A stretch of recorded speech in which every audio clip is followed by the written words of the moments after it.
begins to look more like a community, you know, Yeah. because I truly believe that we live in neighborhoods nowadays, because communities have order and structure, you know, and it takes some time, but we get there. But meantime, in between time, everybody go ahead over to www.bksoulfarm.com and pick up your copy of 1016 160 Self Sustainability by that brother right there, Ali Dawood El. That's at www.bksoulfarm.com. Pick up your copy. One more again. Link is in the description, y'all. And don't forget, subscribe, y'all. Subscribe to the channel.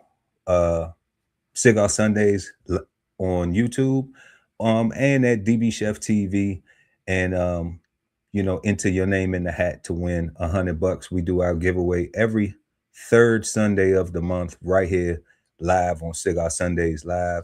So as long as you are not a private subscriber, as long as I can go into my YouTube account and I can see your name, that's where I pick the folks from. But we still encourage you to subscribe, and we appreciate that when you do. We just want to show our support for your support for what we do. And don't forget, we got merch, links in the description. And like we always say, if money's tight, it's all right. We're going to still love you if you just smash that like. It's free. Please and thank you. We appreciate y'all. And let's go ahead and get into tonight's questions for the American Dream. So, our first question of the evening: what do you think of when you hear the words the American Dream? Number two, how do you think people should approach the American Dream as a goal in today's cultural and economic climate? Three, has social media changed how we define or measure the American Dream? Four, is the American Dream more of a promise, idea, myth, or something in between? And fifth, last but never least, is the American Dream bad, good, or misunderstood? And you know what you have to do to find out what the Cigar and panel thinks. You gotta stick around, y'all. You gotta chop it up in the chat. Chop it up in the chat. Let us know. Exchange your insights. Rock out with us during the show. We include you. Trust me. We when you say something, we listen and we respond. So depending on where you're watching this, if you catching a replay, then drop that in the comment section, and we're gonna still respond to you as well. We get into our first question, and then we go and get the definition. We go to several places: Webster, Google, AI, Wikipedia. That's what we do here. So smash that like button, y'all. Appreciate everybody for joining us this evening. And we're gonna go ahead and get into this first question. What do you think of when you hear the words the American Dream, the God Ali Dawood El at BK Soul Farm? Peace, God. Peace, God. What do I think of? American Dream. Gotcha, bitch. Nah. Zap, you've been zapped. You've been zapped. All right, really and truly, I think of ideally, I think of two things. I think there are two models or two thought processes in my lifetime that I've experienced. I think the Little House on the Prairie Little concept. House on the Prairie. Okay. Um, Not so much that basic, but the idea of doing what you need to do for yourself and your family, and you guys ensuring your safety and stability and sustainability, being the foundation and the focus, like that whole pioneering prairie mindset, and what you needed to do in order to survive from day to day, right? And in order to be able to get a big belly and laugh with your grandchildren and your great grandchildren, like you had to like survive a lot, so you had to make it to thrive in, right, in order to have generations and for you to see them, right. And you can only do that if you secure, if somebody say me, I'm gonna be the one to secure the foundation. I'm gonna be the one to lay the cornerstone, right? Like I'm gonna be the one that's gonna to sacrifice, right? And I'm gonna get my enjoyment in the knowledge that what I'm doing is beneficial right now and a whole bunch of tomorrows to come, right? So that's the little house on the prairie concept in my mind, right? That to me, that's that pull yourself up by your bootstraps mentality, right? The second thought process we have is the MTV Cribs mentality. Fake it till you make it. Balling, Balling. balling. You know, everybody Harlem shaking this shit. You know what I'm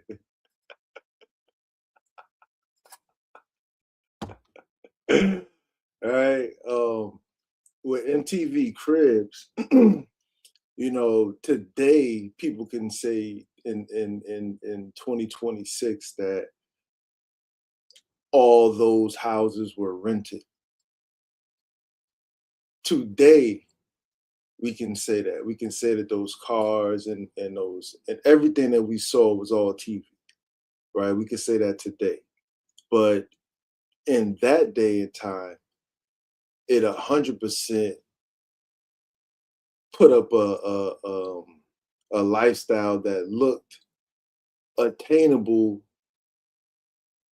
to some extent, right? It made folks dream for more, and that more look like look like that, right? Like that was like that was success, right? Which I'm not mad. Like a golf course on your crib, like that's not.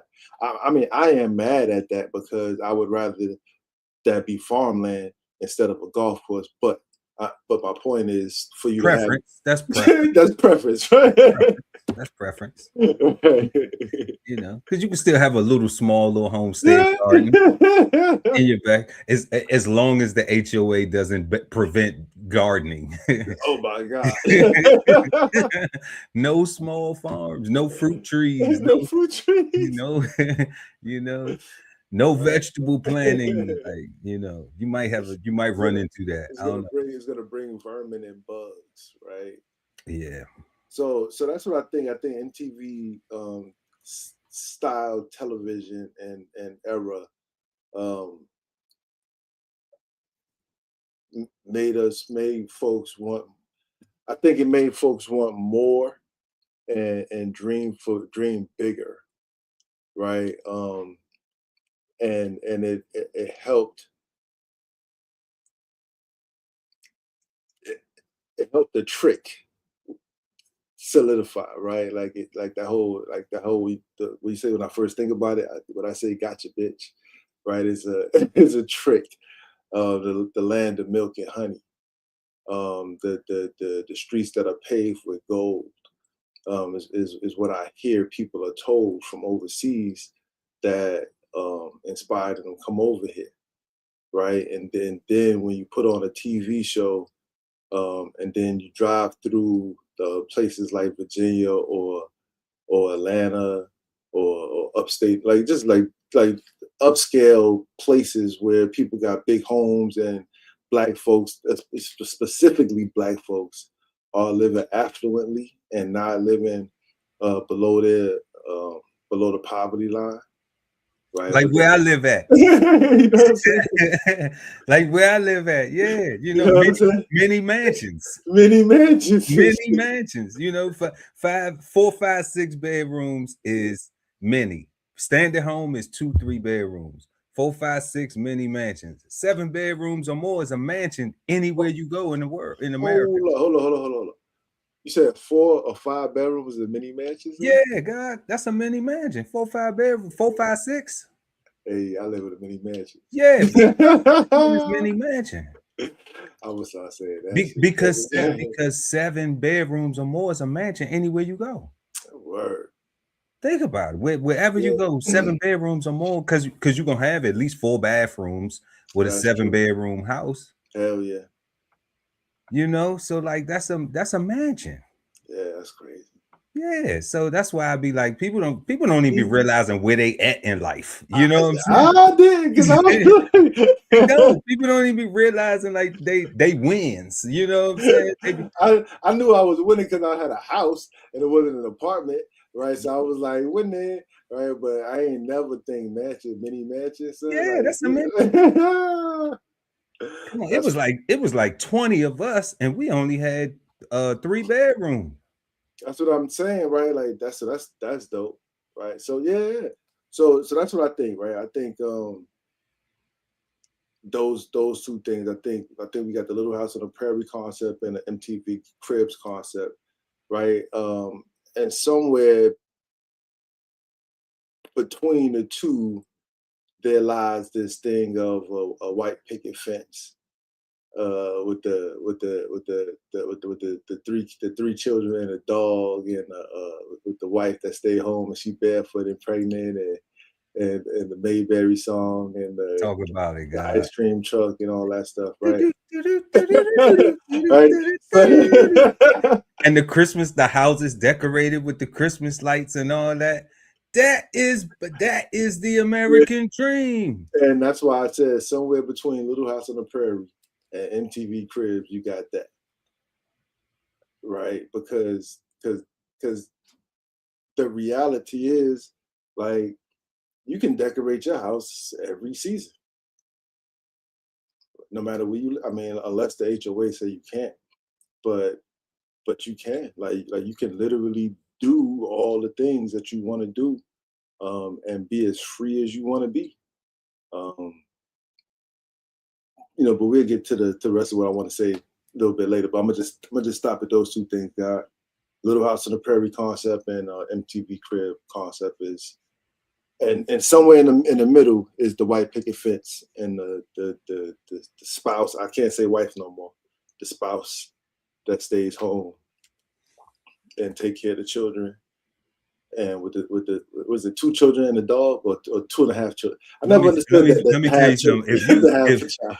if let me tell you something. If you got a spouse that can stay home and just take care of it, you are winning in today's America. You really don't know how good you got it. Okay, because No matter because where y'all living at, for real, for real. no matter where you living at, that's my kind. That's the one of my things is like that goes with that mindset. Is like people be so busy trying to hold on to this this low vibrational I'm a ninja type attitude and don't even realize where they at, don't even realize like how up in life they are in comparison. Mm-hmm. It's almost like I think some people didn't. It's almost like, was it handed to you? Did you not have to work to get there? He just woke up one day. You know, because like I came up from the trench, I came through. Like I had to bootstrap it the whole way.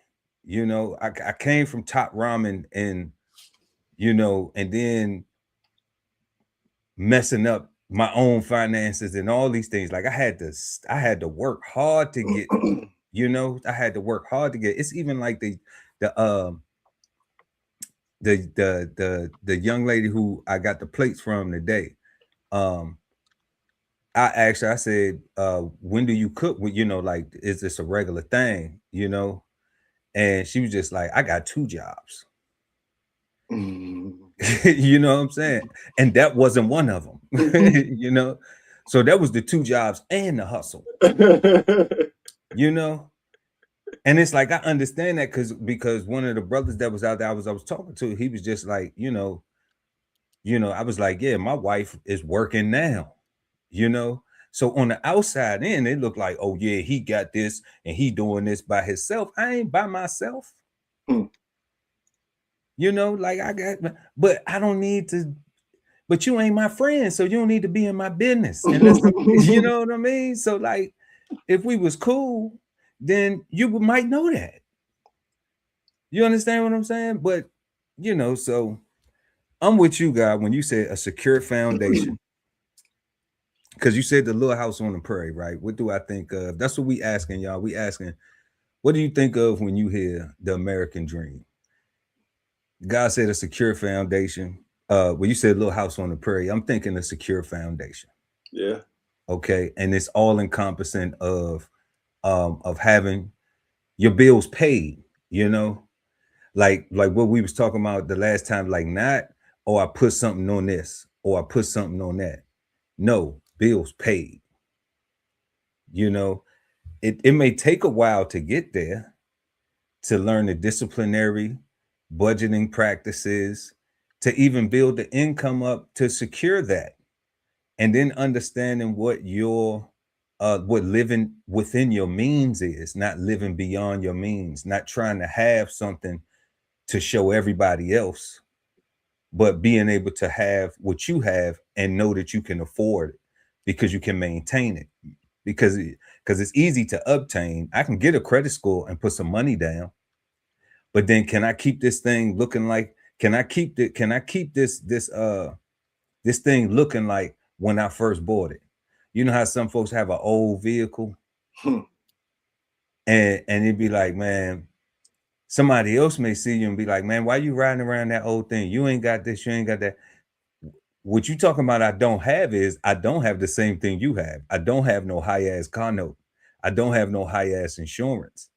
At All all. right. That's what I don't have. I do have the ability to get my vehicle. And if you want to follow me to California and back, we could do that right now. You see, so that white picket fence that you're talking about, that home with the white picket fence, I wasn't even gonna go to the whole spousal thing, you know, but the white picket fence with the dogs and the children and all, you know, like that's what I've always seen in, you know, in movies, and that's what been programmed. That's what I've been programmed to believe, that that is the American dream. You know, own a home, you know, raise your family, you know, those type of things, and you know, and you'll be and that's success. So I still think that that's a part of today. Even looking at, you know, we got some questions we'll get to, but even looking at culturally what we're dealing with now, when I think of it, you know, I think of being able to live your life the way you want to live your life, you know, with respect to others, you know. That don't mean I'm disrespecting everybody and it's my world and you get in, and none of that. It's just, it's being able to afford myself. That's what the American dream. When I think of the American dream now, it's being able to afford myself. You Right. know, and that's the basis of it. Can I take care of myself and the things that I need? Can I meet my needs? And do I have enough discipline to be able to balance my wants and get those two, you know, from time to time? Or am I just a want person? But then I don't want to work for nothing. You know, am I looking for somebody else to hand it to me, and I'm being unappreciative of the hand because I feel entitled? You know, I think it's a lot of them dynamics that's going in with that that come with that balling, that balling mindset. They do, man. You know, because people think you're supposed to be doing it a certain way, today's standards, and they're not even doing what you doing. You know, it's like that's a wild dynamic that people will be on the outside looking in and be assuming stuff, but then they're not even doing what you doing. So even if it looked like you got it by yourself, like you don't even have it by yourself. But then there's a judgment on how you supposed to be having it, Hmm. and they haven't even reached that. You're not even able to go do it on your own by yourself. You don't have your own secure foundation. Somebody else is securing your foundation for you. Okay. But then there's a judgment of how you have your foundation secured, and you and don't know, like I say, all in the Kool-Aid and don't know none of the flavors, you know. But when I think of it, I definitely think of having that secure foundation and being able to afford yourself. That's what I think of when it comes to the American dream today. You know, of course, growing up, we seen the whole picket fences, the Leave It to Beaver, the Jeffersons, the Hell Huxtables. yeah. I mean, it's been so many variations of what success can look like. Family ties. I mean, hell, family matters. I mean, I tell you, when I grew up, you know, uh, I just knew I didn't want to grow up and be Al Bundy. You know, that's Yeah. it. I didn't want to grow up and be Al Bundy. If I owned the shoe stores, that's different. But I didn't want to. Yo, you said family ties and then family matters, God. And Family ties and I family matters. immediately zoned out and started thinking about both of those theme songs. And I'm like, man, Yeah, talk about two great ones. yeah, Oh man. yeah, yeah. Even Mr. Belvedere was cool. Oh You man, know, and I know yeah. as a jit, I wanted in my youth. I know the only kid that I completely was like envious of. And I wouldn't even say it was negative, but it was just like I just wanted what he had was Mm. Ricky Schroeder with Silver Oh, Spoon. Silver Spoon, hell yeah. Man, it was that train, God. I want I to take wanted the that. train through my Oh, house so the bad. train to my house, God. So I want bad, the train. you know. And that's what and see 4, 5, 6 bedrooms ain't big enough for a train through the house. No, it's not. You It's see? not. It's So it's not. still another level to go. It's not. If you desire that, it's still another level to go. But when we look at it, it's still a level that is reached that a lot of people don't get to reach. Not that they can't, they just haven't yet, or they don't desire it, which is fair.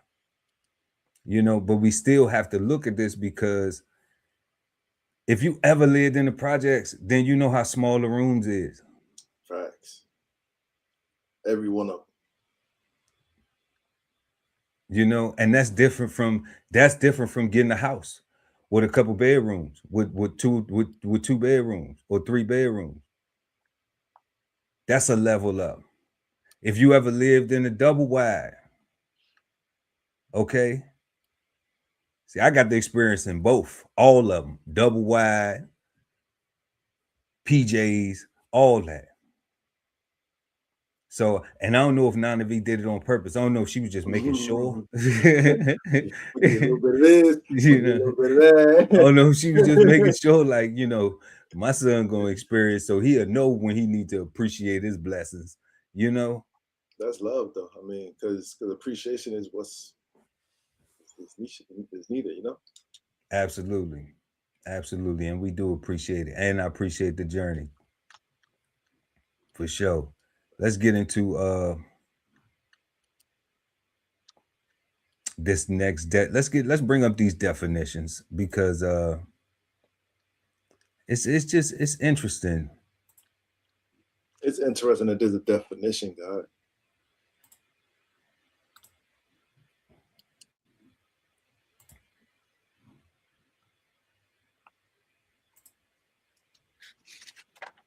All right, y'all. So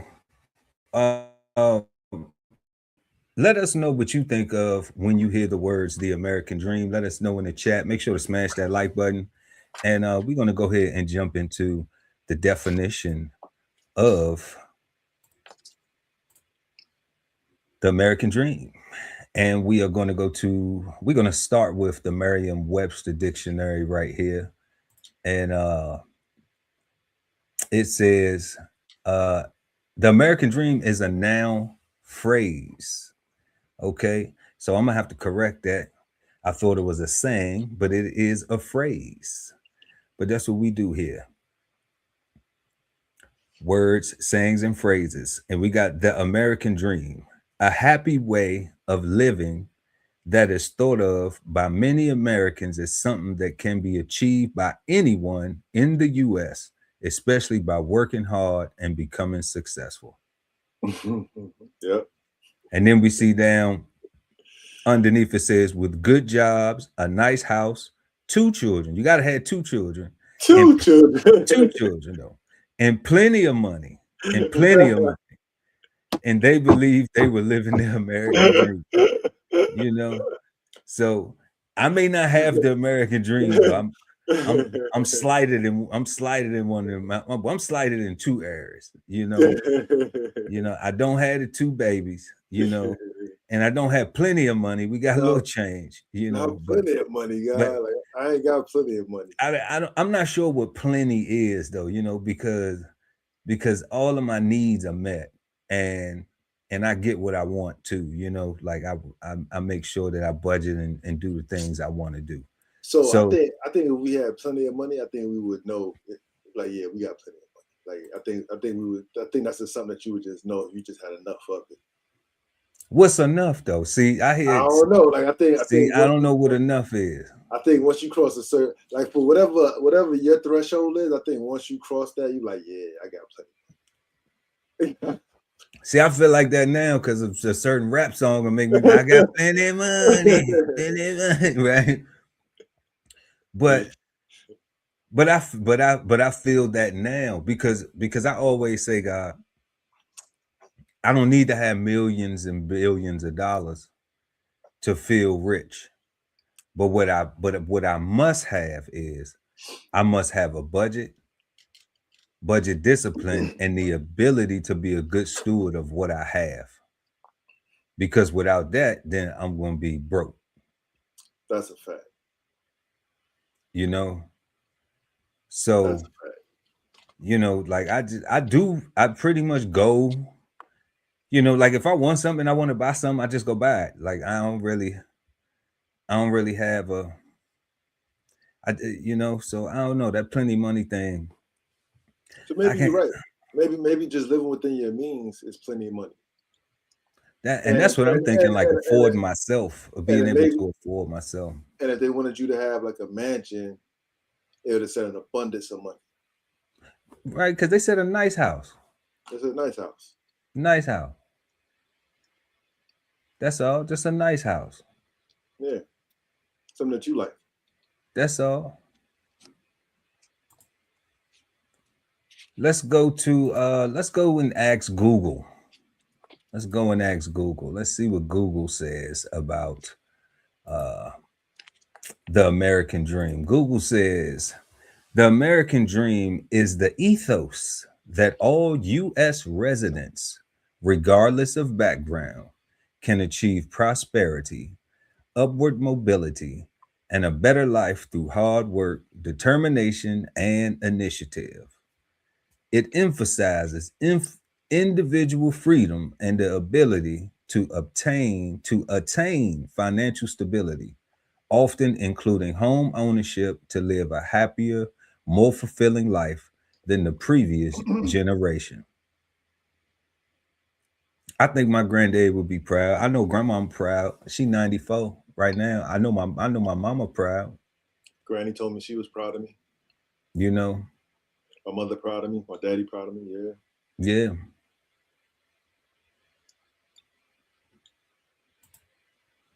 So we got origin, popularized by historian James Truslow Adams in 1931.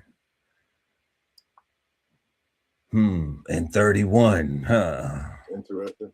Very interesting with all the financial stuff that happened in 31. It was defined as a dream of a social order where everyone can reach their fullest potential regardless of their birth circumstances. Even the slaves. Even the slaves. But we ain't gonna give them no reparations. My bad, y'all. The American dream, it came out. It just seeped out my pores because in 31. Go check the United Nations. They just said we ain't giving y'all nothing. So yo, what kind of rights did we have in 31? Was we still under the 3/5 thing? I think we were. Were we? I don't know. I don't want to be re-traumatized. I'm Yeah, already, yeah. No, I'm sorry. I'm you sorry. know, I'm sorry yeah. for attempting to I, trauma bond you. you know the I'm still emotionally tied to the fact that we just have lived to witness the United States say that, African American people will not get reparations. Don't at, look for it. at all. Don't even ask for it because we made the laws and they was legal, so we didn't break no law. So y'all ain't getting nothing. And that's not my words. That's not my interpretation. That is the direct words. Y'all can go on United Nations website and look it up yourself if you don't believe me. And then I could say I told you so. Okay. So I mean, I'm here. I ain't going nowhere. I ain't going back to nowhere or nothing. This my country, tis of thee, right here. But it is just it's sad. It's sad, man. It's saddening that's the way it's gonna play out, and that's what it is. Because I know a lot of our ancestors went through a lot of stuff for us to have this American dream. You know, even when it's talking about this more fulfilling life than the previous generation. But it's just like, man,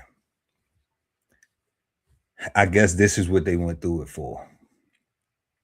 So the core tenets are: it is deeply rooted in the Declaration of Independence, promoting pursuit of happiness and the belief that anyone can rise from rags to riches. The modern interpretation, while traditionally linked to owning a home with a white picket fence, modern interpretations focus more on financial security, work-life balance, and personal fulfillment. And that's where I'm looking at it at now. When I was saying, when I think of it, it's being able to afford myself. That's what I look at: the financial security, that work-life balance, personal fulfillment, being able to get the things you want from time to time. That's a personal fulfillment. Enjoying time with family and stuff. I go. Uh, I don't usually have family come see me, come by me. I usually go by my family. You know, um, and that'll change in the future. But you know, right now that's how I'm structuring things. Um, Debate and challenges. The concept faces scrutiny with many questions its viability due to systemic barriers, economic inequality, and high cost of living, leading to a debate over whether it's still achievable or merely an illusion. And we're going to get into those debate and challenges with our questions. But but definitely this is the AI. It's a still achievable, God. Still achievable. Is it still achievable or merely an illusion? But we asked that same question on our question board, though. We're going to get to that. We're going to get to that. But that's what AI says. American Dream is the ethos, is the ethos. All right. And then we're going to go to Britannica AI. We're going to go to Britannica AI. This is a new one we got, y'all. And Britannica AI says the American Dream ideal is that the United States is the land of opportunity that allows the possibility of upward mobility, freedom, and equality for people of all classes who work hard and who have the will to succeed. So this this ethos this ethos may be uh international ethos that from people coming over, because we know that living here our whole life and that topic we was just talking about, how African Americans will have to relive Black history and slavery every single February. Every All single right, February. every single February you got to relive it, but there will never be any repair for it, right? So that freedom and equality thing, uh culturally, we have a problem with that. you know So for people of all classes who work hard, we don't have no problem with working hard and having the will to succeed. And that's why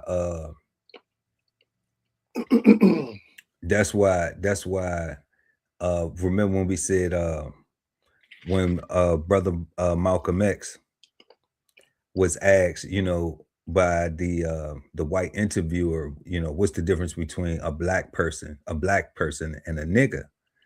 And we understood that the white person who was asking sees no difference. And that's where the problem was.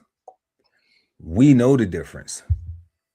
So we wouldn't have to ask the question. Correct. You know, so the roots of the American dream lie in the goals and aspirations of the first European settlers and colonizers. Most of these people came to North America continent to escape tyranny, religious and political persecution or poverty. In 1776, their reasons for coming were captured by the founders in the Declaration of Independence. All right, so I'm not going to read that, but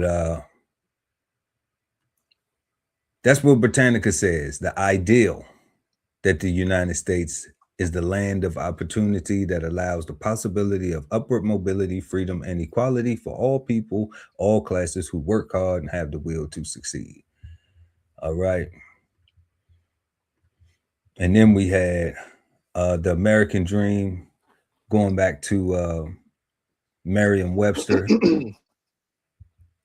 We had a happy way of living that is thought of by many Americans, that is something that can be achieved by anyone in the US, especially by working hard and becoming successful. And one of these things we see continually over and over again Gotta bust your ass.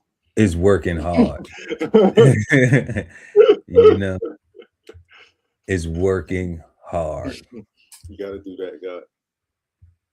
And it's so funny because like I go back to it, and it's just like people won't see you work. They'll see you with the stuff, but they have no idea what you went through to get it. And it's so crazy because it's just like, um that whole thing of the where you from thing. Like, if I was where I was from, then I probably wouldn't be here where you could see me having this. Facts. So what value is where I'm from? Only for you to put me in a box, or for you to think that I have some type of something that you can relate to that's low vibrational? Because if I was where I was from, I had to leave where I was from because what I was doing was going to kill myself. So I had to move and do better. And sometimes you have to get away from things, especially when you are a person who will be all the way involved. When you like, okay, well, if I'm going to do foolishness, I'm gonna be a straight fool. Okay, then you know what that come with. If you're gonna just be a straight fool. But if you go into other environments and you say, okay, well, you can't be a fool over here. This right here is gonna have you winning. Look where you at. Do you want to go up, or do you want to get on the sliding board and slide down it backwards? Do you want to get all the way to the top of the sliding board and slide down it backwards, or do you want to get to the top of the sliding board and slide down forward so you can land on your feet? Not on your head. and not on your hind parts, right? And bust your back. Well, you start on your hind parts and you roll to your back. You roll on your head, flip all up, right? Get scar. What's it with it? Scar yourself all up, right? Had little strawberries and stuff on your elbows and like tough days, God, tough days. You know, I done fell off a seesaw to Mm-hmm. got on with my boy, and he big. And I don't know why I did that. And then he just gonna hold me up there with my feet dangling. Yeah, I jumped off though. I wasn't scared of heights.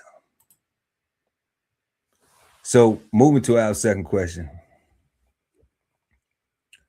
How do you think people should approach the American dream as a goal in today's cultural and economic climate? Let us know what y'all think in the chat or in the comments section below, depending on where you're watching this at.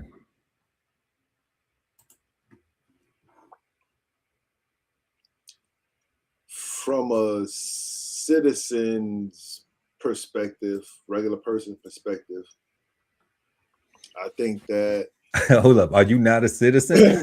no, nah, because I'm thinking like, cause, Are you not a tax-paying citizen? because I'm thinking like,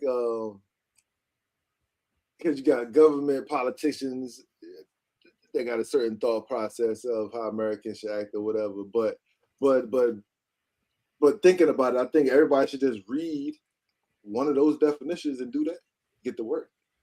Right. I think you should.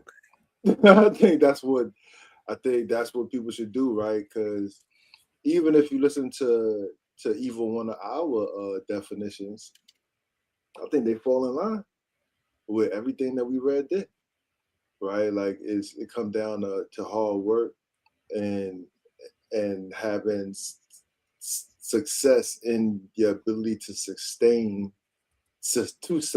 your happiness, right? Like that's work. Like it just don't. It's not just something that you get to one day and like, yep, I did it. Autopilot. I get to push a button. It's just gonna happen. Like you do gotta do routine maintenance. You do gotta go put your eyes on that thing every once in a while, just to make sure it's still running the way that you need it to. Right. So there's no not working here. Right. Even if you quote unquote retire. Right. Like you look how much work you had to do in order to earn that. You know what I'm saying? Like, Yeah, I know. Yeah, I know. right? Like, so there's no getting out of work, right? And there's no getting out of and hard work don't necessarily mean back breaking work, right? Hard work literally just means focused work, There we go. right? Work that generates an outcome that benefits you specifically first, and then your employer, right? Like yeah, your employer want to be benefited first, but that's for them to think about. But for you, you need work that's going to benefit you, support your interests, so that you can live, right?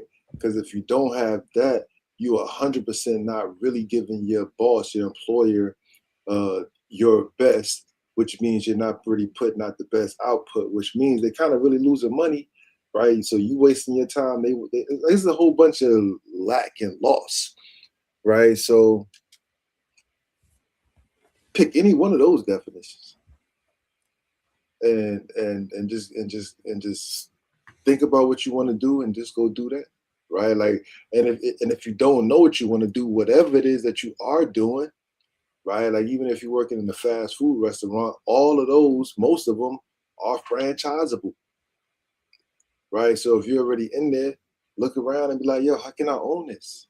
Like it's just a loan, right? It's just getting your credit up and getting your discipline on your finances together and on your budget so that you can be in a position to go to the bank and be like, yo, I've been doing this for a while. I think I'm ready.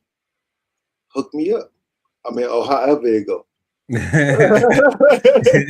definitely ain't gonna go in there talking about hook me up. You're gonna be like, excuse me, hook you up with what?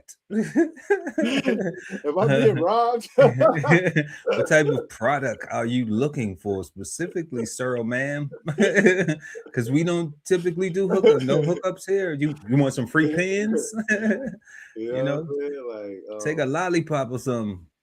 We talk offline all the time, God, and I make a lot of videos where I talk about turn the TV off, Hmm. right? Because like this is the thing about the MTV Cribs concept. It's not negative, right? Because it afforded you because one of those definitions or a couple of those definitions um suggested that it wasn't just the bare necessities, but you had plenty of money, right? And you like almost like you had everything plus like whatever you wanted, you had that shit. Like it was almost like an MTV Cribs concept of mentality, right? Which is nothing wrong with that because it's super attainable on just about every budget as long as you live within it, right? Like as long as you're getting paid enough to live in your city, right? Like A good job. It's a good a job. good job, right? A nice house, A nice house. right? And plenty of money, and Right? plenty money, baby. I Like got that's plenty of money. yo, plenty of money is all your bills are paid, right? All your groceries, daycare, um, all your car fares paid. You got club money. You got weed money. You got liquor money. Club money, man. You They got got weed money too. right, that's plenty of money, right? Like Crazy. plenty of money means that you don't really have a reason if somebody stepped on your shoe for you to get mad and want to kill this person now because they took away your one good thing that you had, right? Because you living in so much lack that somebody stepping on your shoe just ruined everything, I right? get it, God, but you know they that's not what they doing the killing for. I know, I'm They just saying killing because the person that. wouldn't apologize. You know what I'm saying? Yeah, yeah, yeah. Yeah, You know, and I'm saying yeah. when you got plenty of money, you apologize. And when you got plenty of money, you apologize, right? Because it's just like, yeah, like we can work this out. Yeah, like, yeah, we can work it out. Like, Like it you ain't even know, that serious, bro. Like it's yo, not plenty. that I serious got plenty of money, man. This ain't that big of a deal, for real. right? So that's what I think, God. I think But if you don't want to talk to me, then I'm cool. you Keep quiet then. We ain't gotta know, say we ain't even gotta discuss, we ain't even gotta talk turkey then. that's it. Right? Like For real. but when I say turn the TV off because the MTV Crib concept kept on going, and it turned into Real Housewives and the hip hop, love and hip hop thing, and it started giving a whole mindset of what a date should look like, right? What dating should look like, and what courting should look like. So all these things interfere, or Create new ideas. I, yeah, I don't even know about that, but they affect your American dream, right? Because I mean, they those change it from the standard. It's yeah, like yeah, it's yeah. They change it from the standard. because so this is my thing, right? Like so as long as you can afford all that hot shit, hot stuff, you good money, right? Is when you cannot afford it is what I'm saying is negative when you need to turn the TV off, Yeah, right? yeah. If you have a good job and have a secure job and have a secure skill and your partner is actually a partner and you guys are Mhm. working on your goals and doing your thizzle, then then you watch all the TV you want, laugh. Life is good, right? But if you are robbing Peter to pay Paul, right? If you need somebody to help you pay daycare or pay your rent or put something on this bill or something on that light bill, if you got a Monday guy, Tuesday guy, or Thursday guy, all for their resources because you need that much help, then you 100% need to turn the TV off and go and get your skill up, right? Because you need to get to work, right? You need to look at these definitions, any one of them, right? And get to work because you got work to do. Right? You need to get a good job and a nice house, right? So that you can have plenty of money. You know what I'm saying? You know, I think that some dynamics are we'll get it and then we are worried about how we gonna keep it later. I think that mindset has crept into the American dream. Obtain has become more of the mindset, where it's like, because culturally, Yeah. it's a lot of people that's so cool with, like, I had this, I had that, I had this, I had. Remember when I had this? Remember? And everybody's so cool with being hatters instead of havers. Yeah. So the obtain has become more, more of Trendy. yeah, I would say trendy, or more of a uniform concept. Damn near cultural. Yeah, almost cultural. Yeah, This yeah. is cultural. To obtain, so I could had it, and it's more so like people being comfortable with people saying you had, feeling more pride than you had instead of you've kept, Yeah. you know, and that's something that like why I had to cut, or my hanging with a lot of people that, that's what that's one of them things. Like, when I retired, I've realized something, God, that, like, when I left and went into the military, everybody I knew was in the street. Mm-hmm. All my friends was in the streets. So then I joined the military, and then the only people I met that wasn't street people was people in the military, people like yourself, how we met, in that journey. So then it's like, when you retire, only thing when you go back, if you go back to where you from, all your friends is in the street. But you left the streets because you already knew that that's not what you wanted. So it's like, I'm not going to get my American dream being here with all these friends, because everybody's version of the American, everybody wants the same American dream, but what we want to do to get it is not the same thing. Everybody wants it, but wants it quick, or wants the balling, wants the MTV cribs, but only wants to access the negative things to be able to attain it. So you realize, like, you can leave somewhere for 25 years and come back, and people still doing the same things. Then it's like, you grew up, and they look at you like you changed, and you like, I did, because because I had to, because Oh, boot camp. this ain't what I wanted for myself. Now you looking down on them. Now it's like you looking down, you know.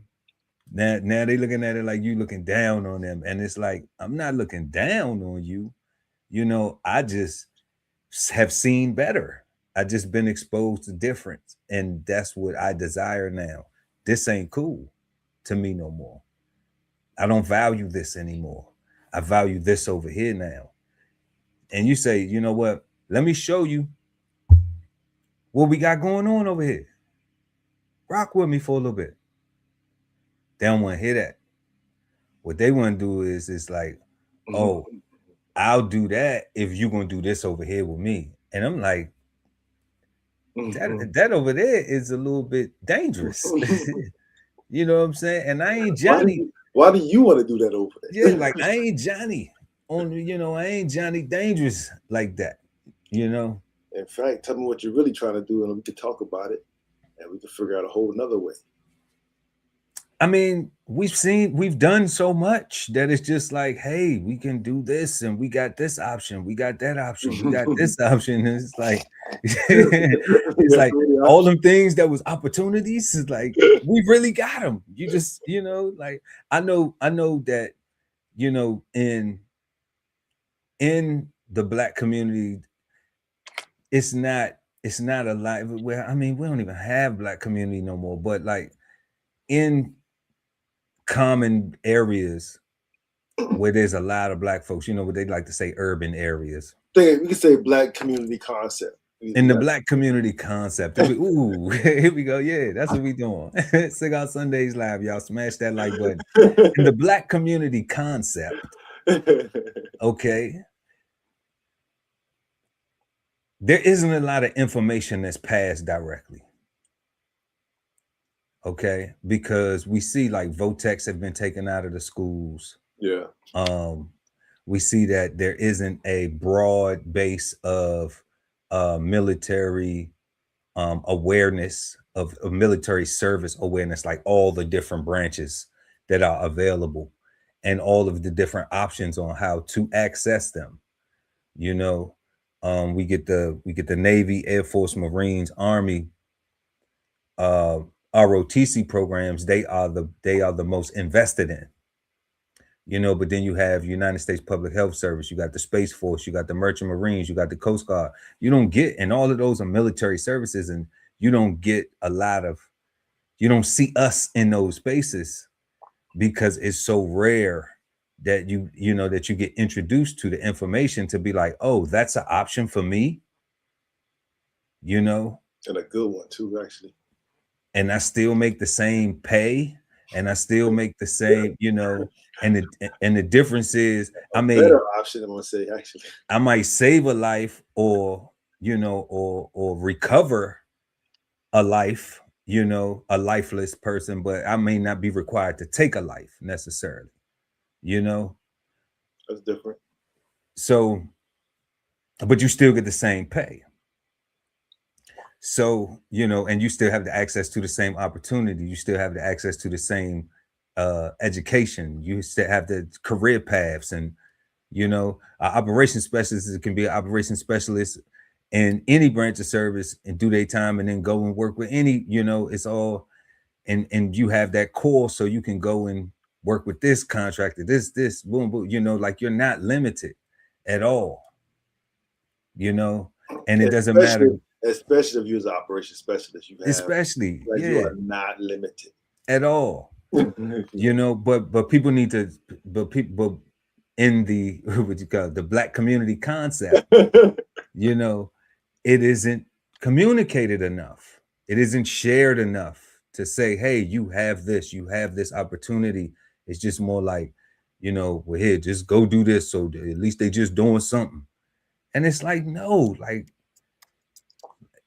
you know, like that's not good. That's not good if because that leaves room to quit, to say, I don't like this. Because it's not, because it's not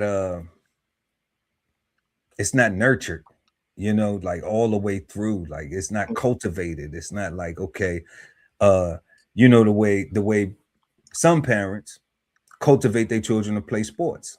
Yeah. That's a whole cultivation, Yeah. you know. So Yeah.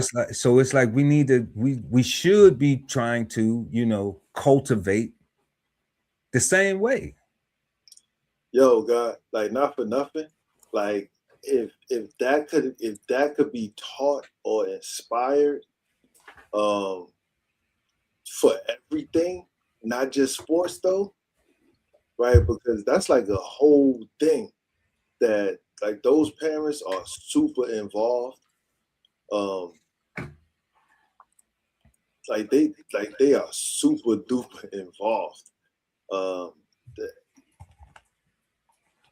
and if more people got that, as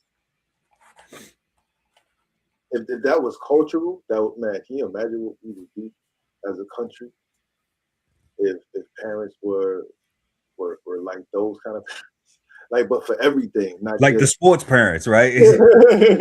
If all parents was like the sports parent, God, I'm telling you, like I got to go see my little cousin, and my little cousin's his son, he played football, and he got him, man, he got him tough. You know, he got him right, discipline, you know, and I believe it, you know, and I support it. But when I say like the encouragement of the parent, you know, all from the the negative, what people would call negative, them cussing and fussing and the excitement of it, to them cheering and and everything. It's like if we was doing that for space camp or young black doctors or young, like Yo, God, that would be crazy. not just the cheering and that stuff and the cursing and the cussing.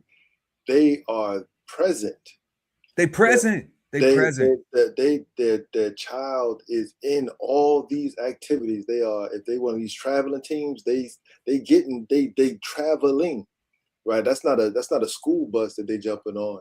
No, That's parents taking turns, that's right. drop, right? Like that's what I'm saying, right? Like the children are time is occupied, right? So for the most part, like they don't have enough time to be out, to be unsupervised, and to be getting in trouble because they, you know what I'm saying? Like they on Yeah, he don't have no time. them. Got no I know my little cuz ain't got no time. got When no he come in the house, what's on your phone? What you learn? What you did? What you did? They on him. They on him. I love it. I love it. I was standing there. We was having a conversation, and he said something. He butted in the conversation. I ain't even say that. I just stood back. I see how dad worked, and then I ain't even say. I just started talking back to dad. I ain't even say because in our family, I've seen how other people react. Some folks will be like, he told you. I don't interact with the children like that. You correct. you Put know, yourself on the child's level all of a sudden. yeah, like the dad and the child talking, not Correct. me and the child. I'm talking to the dad. If the dad got something he want to discipline the child, dad discipline his child, and then the two adults keep having a conversation. Like they ain't, you know, So mature. yeah, like that. I'm just saying, you know.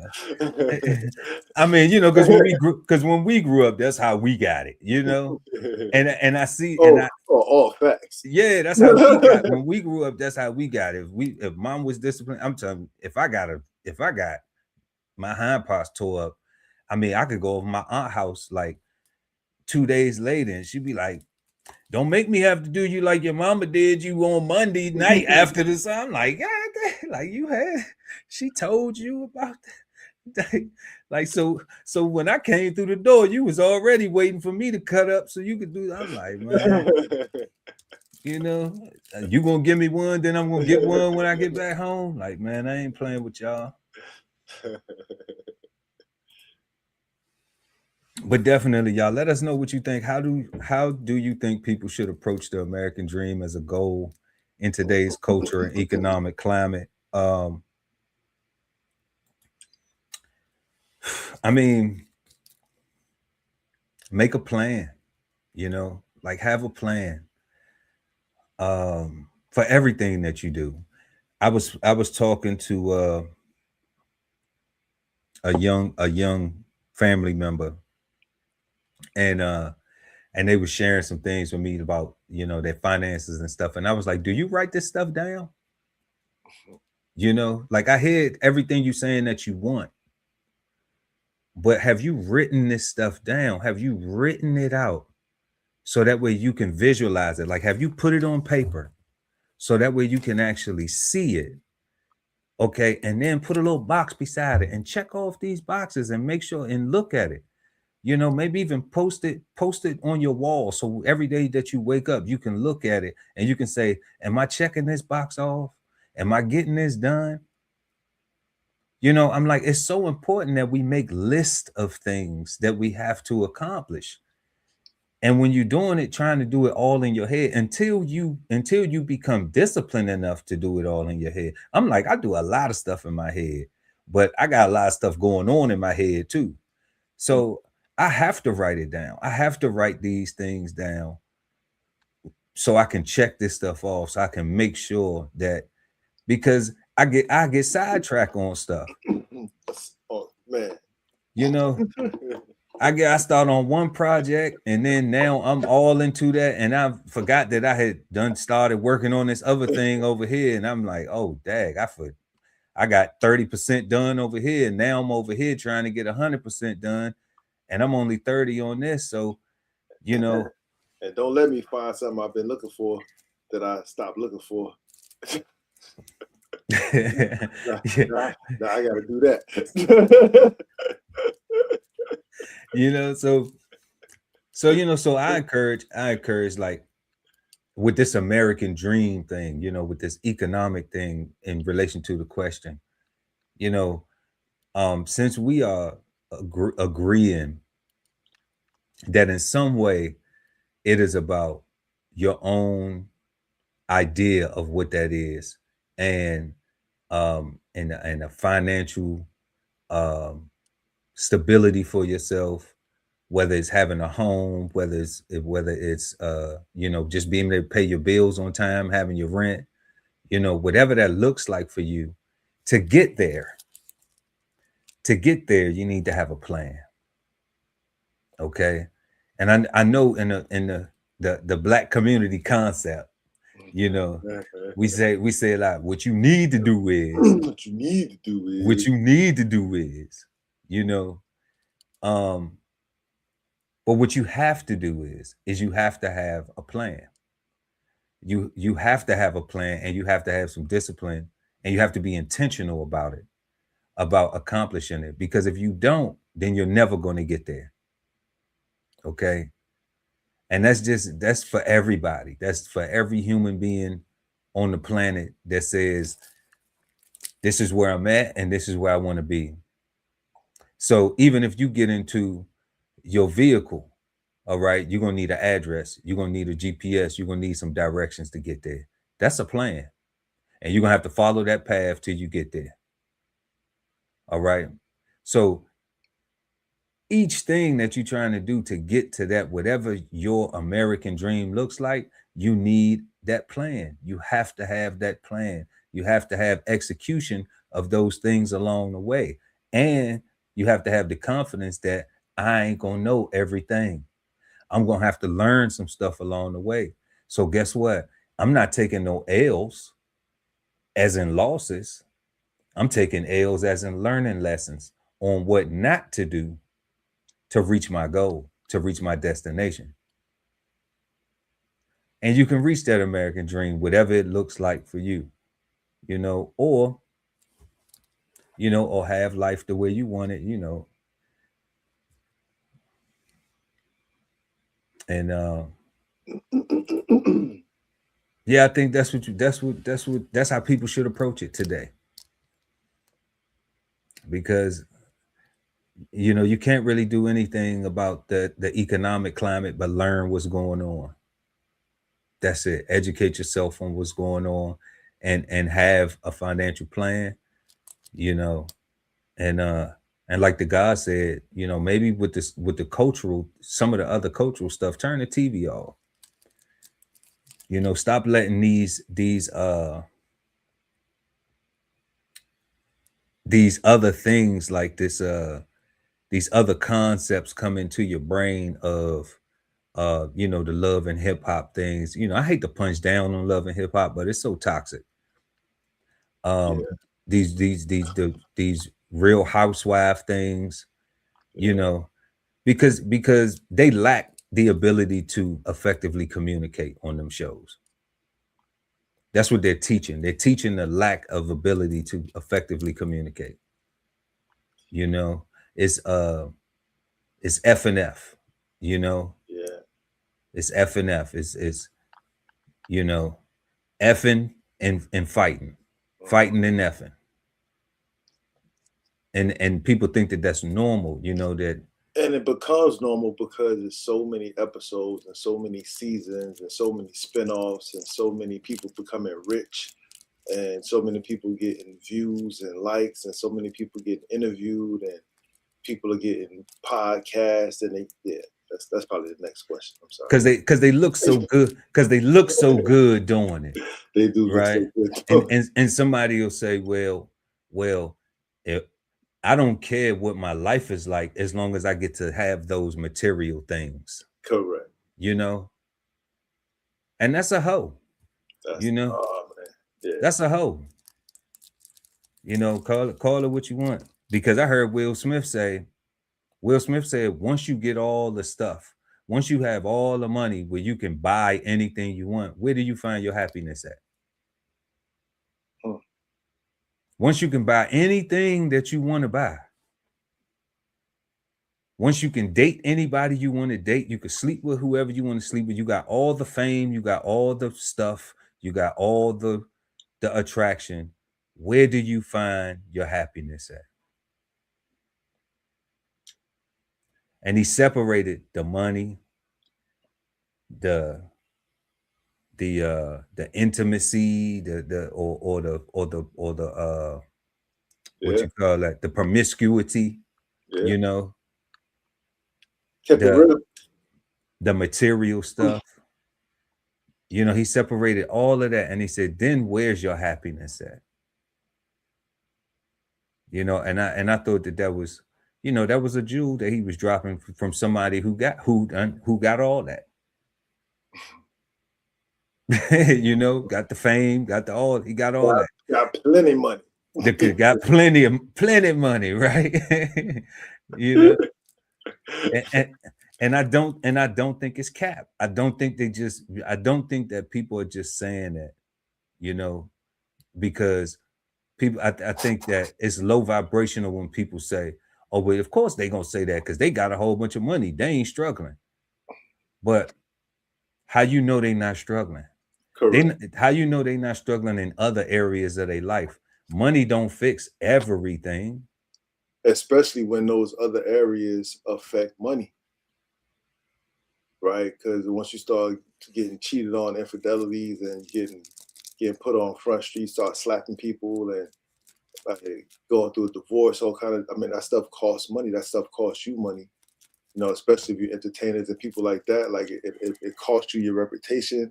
Like if you got a business that costs you money, like like one Yeah, thing. see, that's bringing it back to money, and I ain't doing that, guy. I ain't bringing it back to money. I'm saying if you got the money, right, then these other things, like yeah, you could have a divorce, but you could have a divorce because your relationship is bad. You know, like yeah, it may cost because I mean, marriage is a costly business. You know, you know, like like once we say we going to the courthouse and you know, or we gonna have a whole, you know, you just came to the wedding, okay? But we properly planned, so we ain't still paying for the wedding, you know, 9 months later. Fact. But I'm just saying, like where yeah, marriage costs, you know, the whole institution of that. But to have your relationship, you know, like yeah, now there's a cost to that, but that's a mental cost though, right? That mental cost is like you said, wake up every single day and we do this and we try and we do every single day. Nobody's making us, nobody's forcing us to do this. We doing this because we want to be here. So we putting that effort into it. That cost us that energy. Facts. At when it breaks down, then that's still some energy dispelled because when you feel down and sad about stuff, you know, that's still energy that's being dispelled. Like, damn, I don't know what to do to fix it. It's not working. You know, what can we do? You know, and when you find out a person is giving up, like it's like, dag, they just gave up. You know, what changed? What, you know? So money can't fix that, especially if y'all already got it. And then that'll be fake. If it's like theoretical, you in a relationship and y'all having problems, but then all of a sudden now you got $1 million. You hit the lotto the next day for 100 mil. You know, now it's honey, everything is fine. I don't know.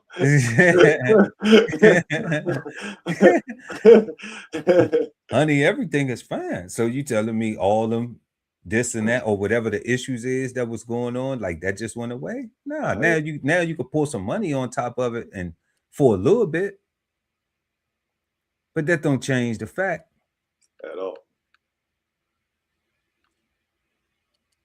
So, moving to our third question, y'all. Y'all let us know in the comment section or the chat, y'all.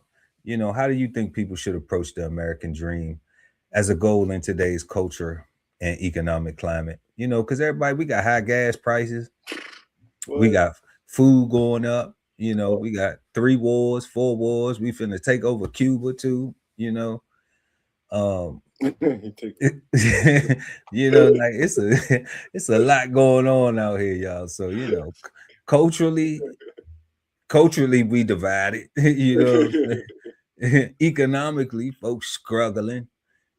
So let us know, y'all, how y'all feeling about that American dream thing. Um, Third, we got has social media changed how we define or measure the American dream? Has social media changed how we define or measure the American dream? What you say, God? Yes. Um, the one thing that social media has done, right?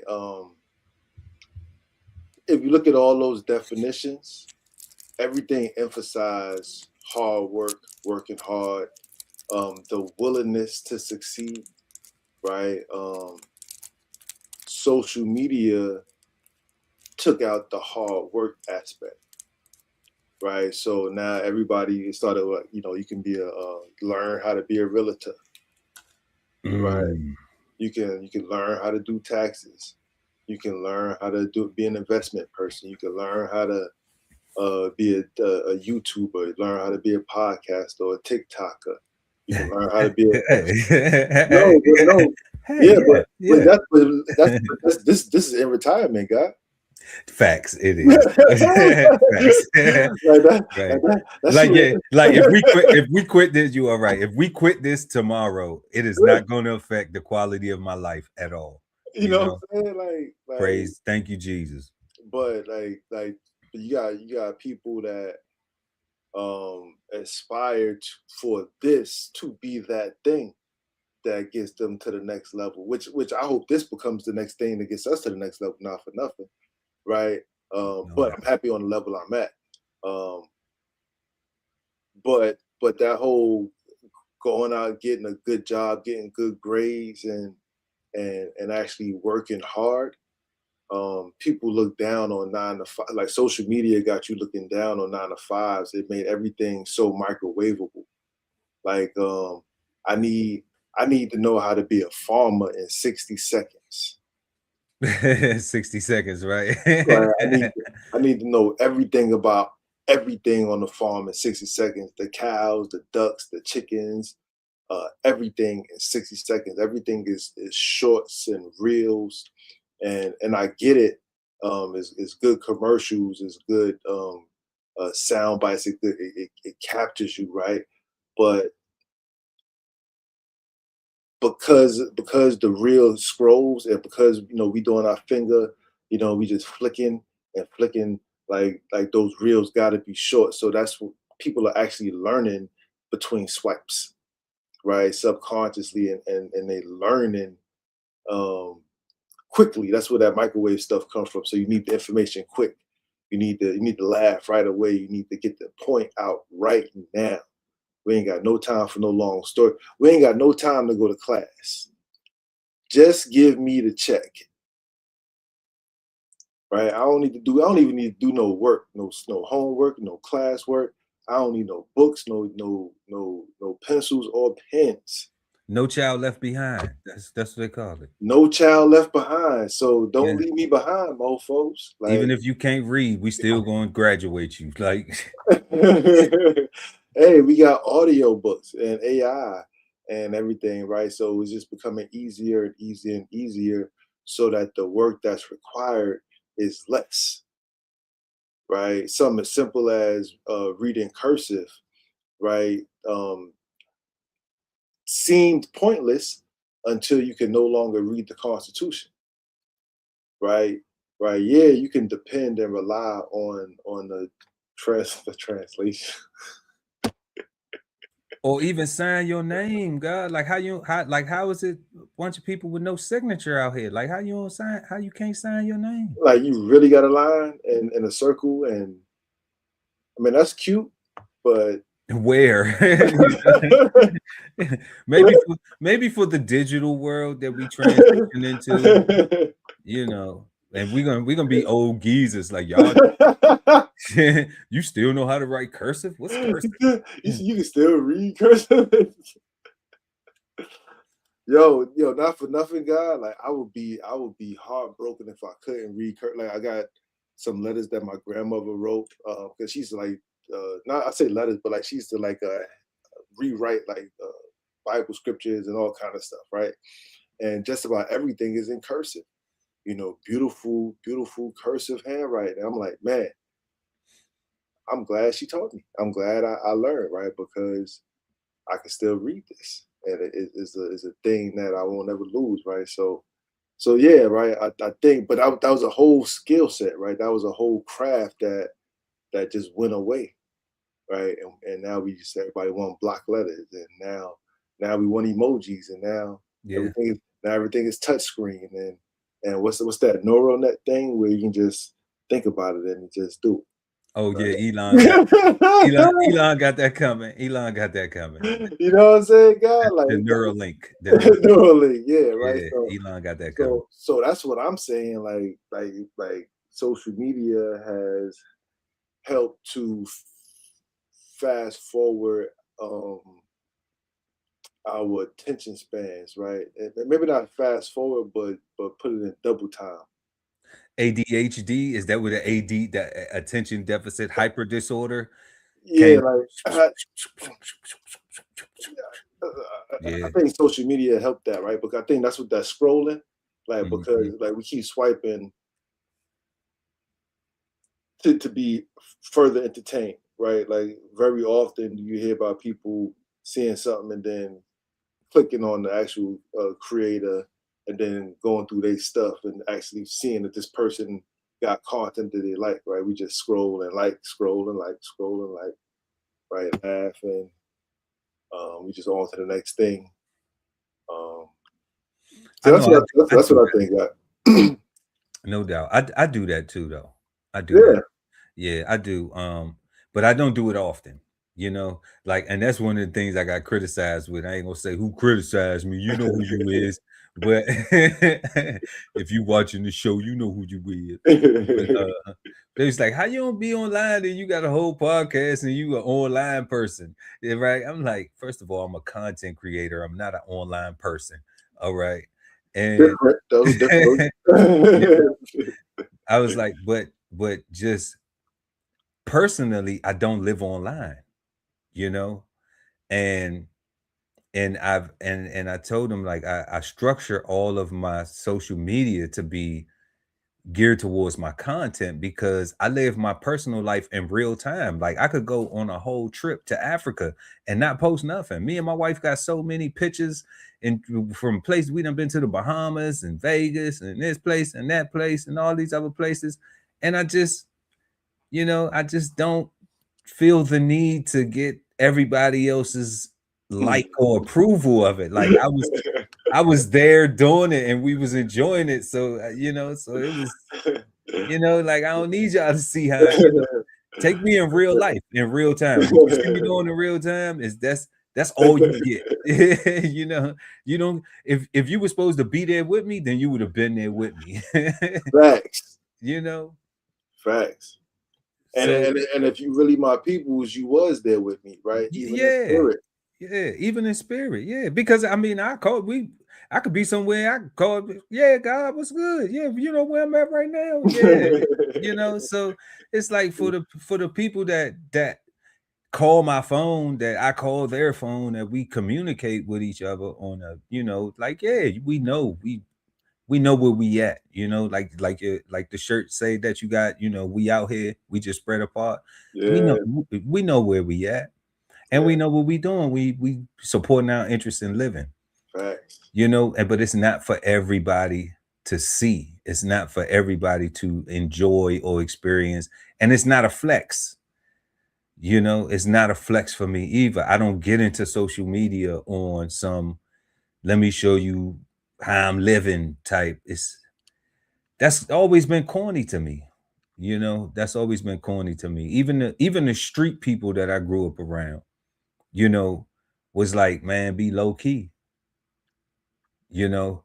So so I took that mindset from being a legitimate tax-paying person. Like, yeah, it's okay. You could be low key. Like you could, You know? yeah, like you don't gotta be, you know, you don't need a whole lot of friends and a whole lot of nosy people and a whole lot of everybody in your business and all that good stuff. Like, you don't need none of that. Like, you just need to make sure that you have your business under control. You need to make sure that you have your things under control. Because if you don't, guess who suffers? You Alone. alone first. You know, and anybody else who's dependent upon you, then yeah, now they suffering by default because you ain't got your thing together. So let's head to the chat real quick before we jump into this question. DB76177. It's because it is not ours. It is a system they created. So for a brother with a sense of knowledge, he knows it's not real. And I believe, shout out to DB. Appreciate you for pulling up, family. Make sure to smash Peace, that God. like button. Um, I believe you're saying has social media changed how we define or measure the American dream? And that's his response. It's because it's not ours. It's a system they created. So for a brother with sense of knowledge, he knows it's not real. You know, but man, like not even disagreeing with you, just the other side of the coin. Like people think social media is real. You know, I heard a conversation the other day about a Social online, age. yeah, online personality, and they were saying that this guy is a different person when he's online than when in real life. So like online he's one way, but then in real life he's another way. And then that person's argument was, when you see me online or wherever you see me at the crib or wherever you see me on the street, I'm the same way. And I was just like, that's your choice, bro. You know, like if I want to get online and have a character online because that's what makes me comfortable being online, then that's what I'm gonna be, that character. Correct. If you know me in real life, then you might be like, man, I seen you online acting a fool. You know, daggone well, you don't be, and that's the truth. Yeah, you know I don't. Yeah. But I'll be like, on did you like the show though? yeah, but did you smash the like button though? While you criticizing me, I'm ready for your criticism. You know, I'm with But all that. But like it. yeah, but did you at least like this? Did you at least smash the like button? You know, oh man, you no, oh, you lying. Okay. You ain't lying about your criticism, you know. And I ain't gonna lie to you and be like, you're not right. But at the same time, like, yeah, I'm on a like it needs to be entertaining, bro. Everybody don't, you know, like everybody don't need to know that this is how you truly feel about some stuff. Some stuff you don't wear on your sleeve. Some stuff ain't for the media to know. Some stuff is private. And I don't have no problem with people exemplifying that. You know, you never know what their reasons may be. They would work somewhere where they like, I don't want to comment on that. They may have a specific opinion about it that they feel real passionate about. And they just like, you know what? I know that if I say this, it's gonna have a problem and people gonna, feel this type of way or whatever. Some people gonna go ahead and say it. Some people don't care. But then some people will say, I'm gonna utilize some reservation because that ain't your business. That ain't y'all business. You know. Now, if you catch me offline, then I tell you, I will have that conversation with you. And I think that that's fair, man. I think that, you know, nobody should be trying to hold somebody to some fake type internet standard where you need to be this version of this person online, and when I see you in public, you need to be this and you need to be that. Man, Charleston White got on the internet and finessed everybody. Okay, talking smack and then going and then talking smack, saying F this and F this and all this and all that. And then he was down at, at the youth summit for justice or something like that. So it's like they gonna hate you whatever you do, because they not doing it. Because like the God always say, they just some looking ass mofos. You know, they don't want to help you, but if at all, but if they could harm you, then they'll do that. Or if they could talk down on you, they'll do that. But they don't want to help you come up. But they ain't gonna do nothing to help you come up at all. So social media, and I think social media has done that. Social media has made people pick sides, openly. Yeah, like people be standing on wrongs, but it's like if you got a whole bunch of people that's loud enough to support the wrong, then that must make them right.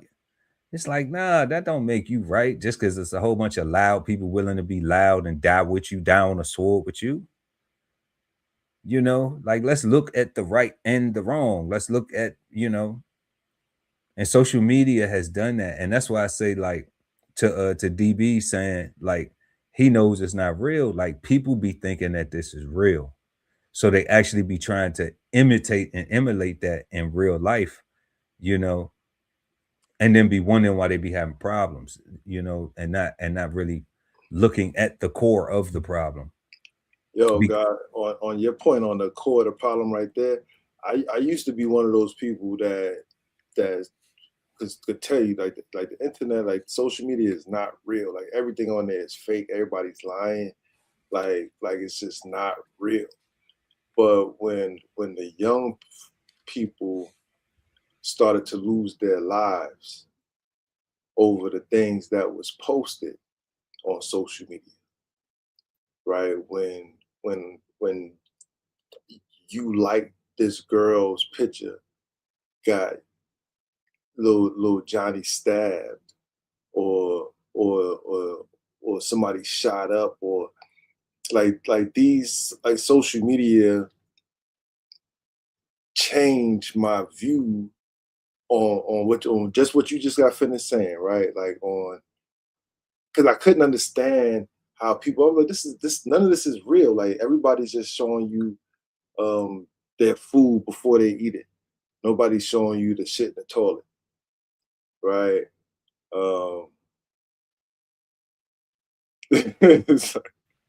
Don't do that. Don't do that. I can't let you do that. I can't let you do that. Because we got a little culinary exhibition coming where we're gonna be showing food all the time. I'm gonna be whipping up some short dishes. Soon as I get done remodeling the kitchen, Chef Earl Pearl gonna be having them quick dishes for y'all. So that's coming, y'all. That's coming. But yeah, nah, that's all I was saying, man. It was just But they are doing that though. They are doing that. And I don't like that either. I don't like that either. I don't like going out to eat and taking pictures of the food. Like it's just, it's like and that's the, but at the same time, like that is what you're supposed to take a picture of, right? Because that's the memory that you want to hold on to. Like you want to hold on to this meal because once it goes into your belly, you don't forget what it's gonna look like. It's gonna come out way different, right? So you do want to hold on to that image, right? And not me, nope. I want to look, guy. I want to hold on to the drip I got on, that outfit, whatever I got on, how we stepped out. Okay, I want a picture in front of the restaurant. You know what I'm saying? Word. Even my drink. If we take a little toast or something, like I want that. That is cool. But remembering the fried shrimp that they just put in a fancy bowl that they could have put, that I could see it for me. All the all that you just got finished saying is the same thing to me. Yeah, but I'm picking and choosing though. Yeah, right. Like to I'm me, openly admitting. To me, it's like it's all the same thing, and I'm saying like I don't need it to be any realer than that. Like especially like because I know you, like I just need to know that my man is happy and my man Yeah, is but doing good, right? that picture ain't for you and me. You You know what I'm know what saying? That picture's for the wife. You know, like she's the one who's gonna be like, "You look so nice. Look how we cute we." You Oh know what yeah, I'm saying? yeah. All right, That's baby. what I'm Take saying, right? yeah, Like, and that's what I mean by not real, right? Like those things are meant for, like you said, the wife. yeah. Like they not.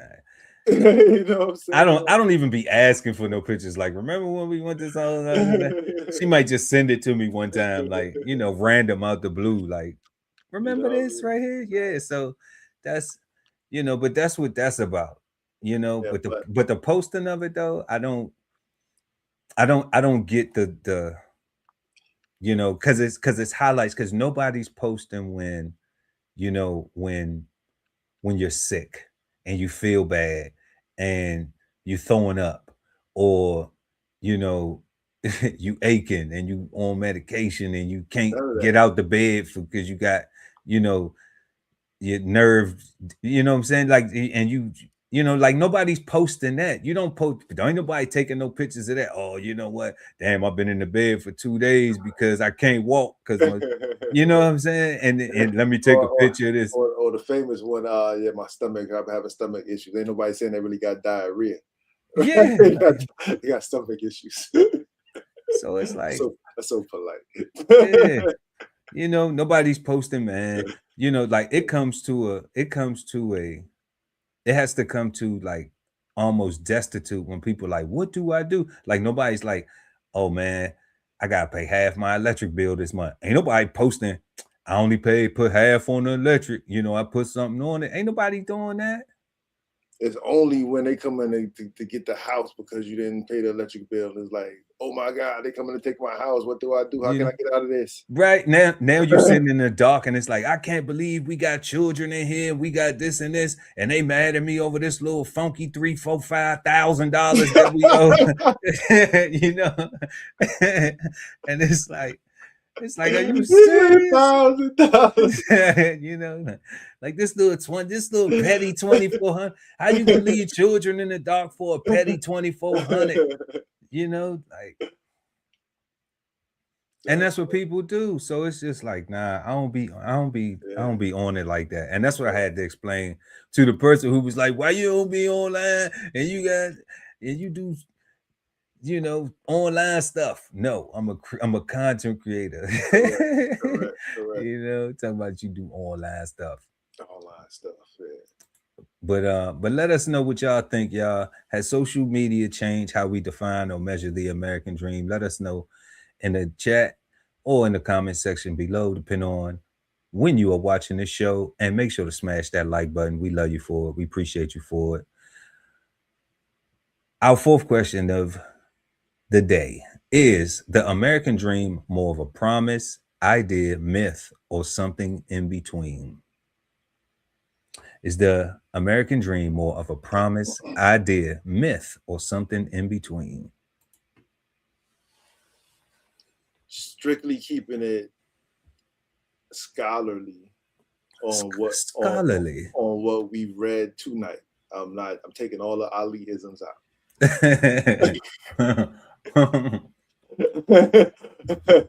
According to the definition. According to the definition. No, I not real talk though, right? Um, it's an idea that I think that we think was promised to us, Mm.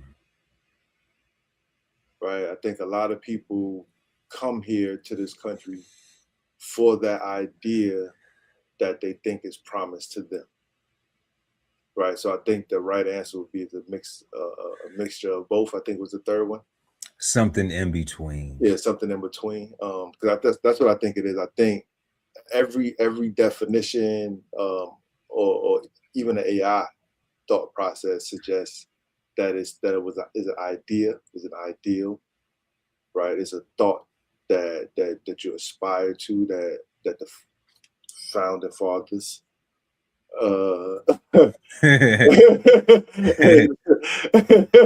It was a declaration of independence. four score 7 years ago. Blah blah blah. And they had an idea, because even if you think about the no taxation, no representation, like that was formed off an idea of a type of freedom that like this is some BS. You know, they way over there, we way over here doing our own thing, and we got to protect ourselves, clothe ourselves, food out, you know, do everything for ourselves. So that idea is, I think, is the foundation of everything, right? I think it turned into some kind of thought of a promise when this might sound bad, and I don't even know if it's true, but just from my perspective, right? When segregation ended, and and it seemed like the arms was open to the world to come here. I think that's when their ice is colder. You got to go uptown because downtown is the slums. Um, we got to leave our country and go over to where we can attain freedom, because what we have over here cannot be free, because they told us this is not. They told us that we're third world over here. So we got to go to the first world. You know, I don't know, God. Like I think I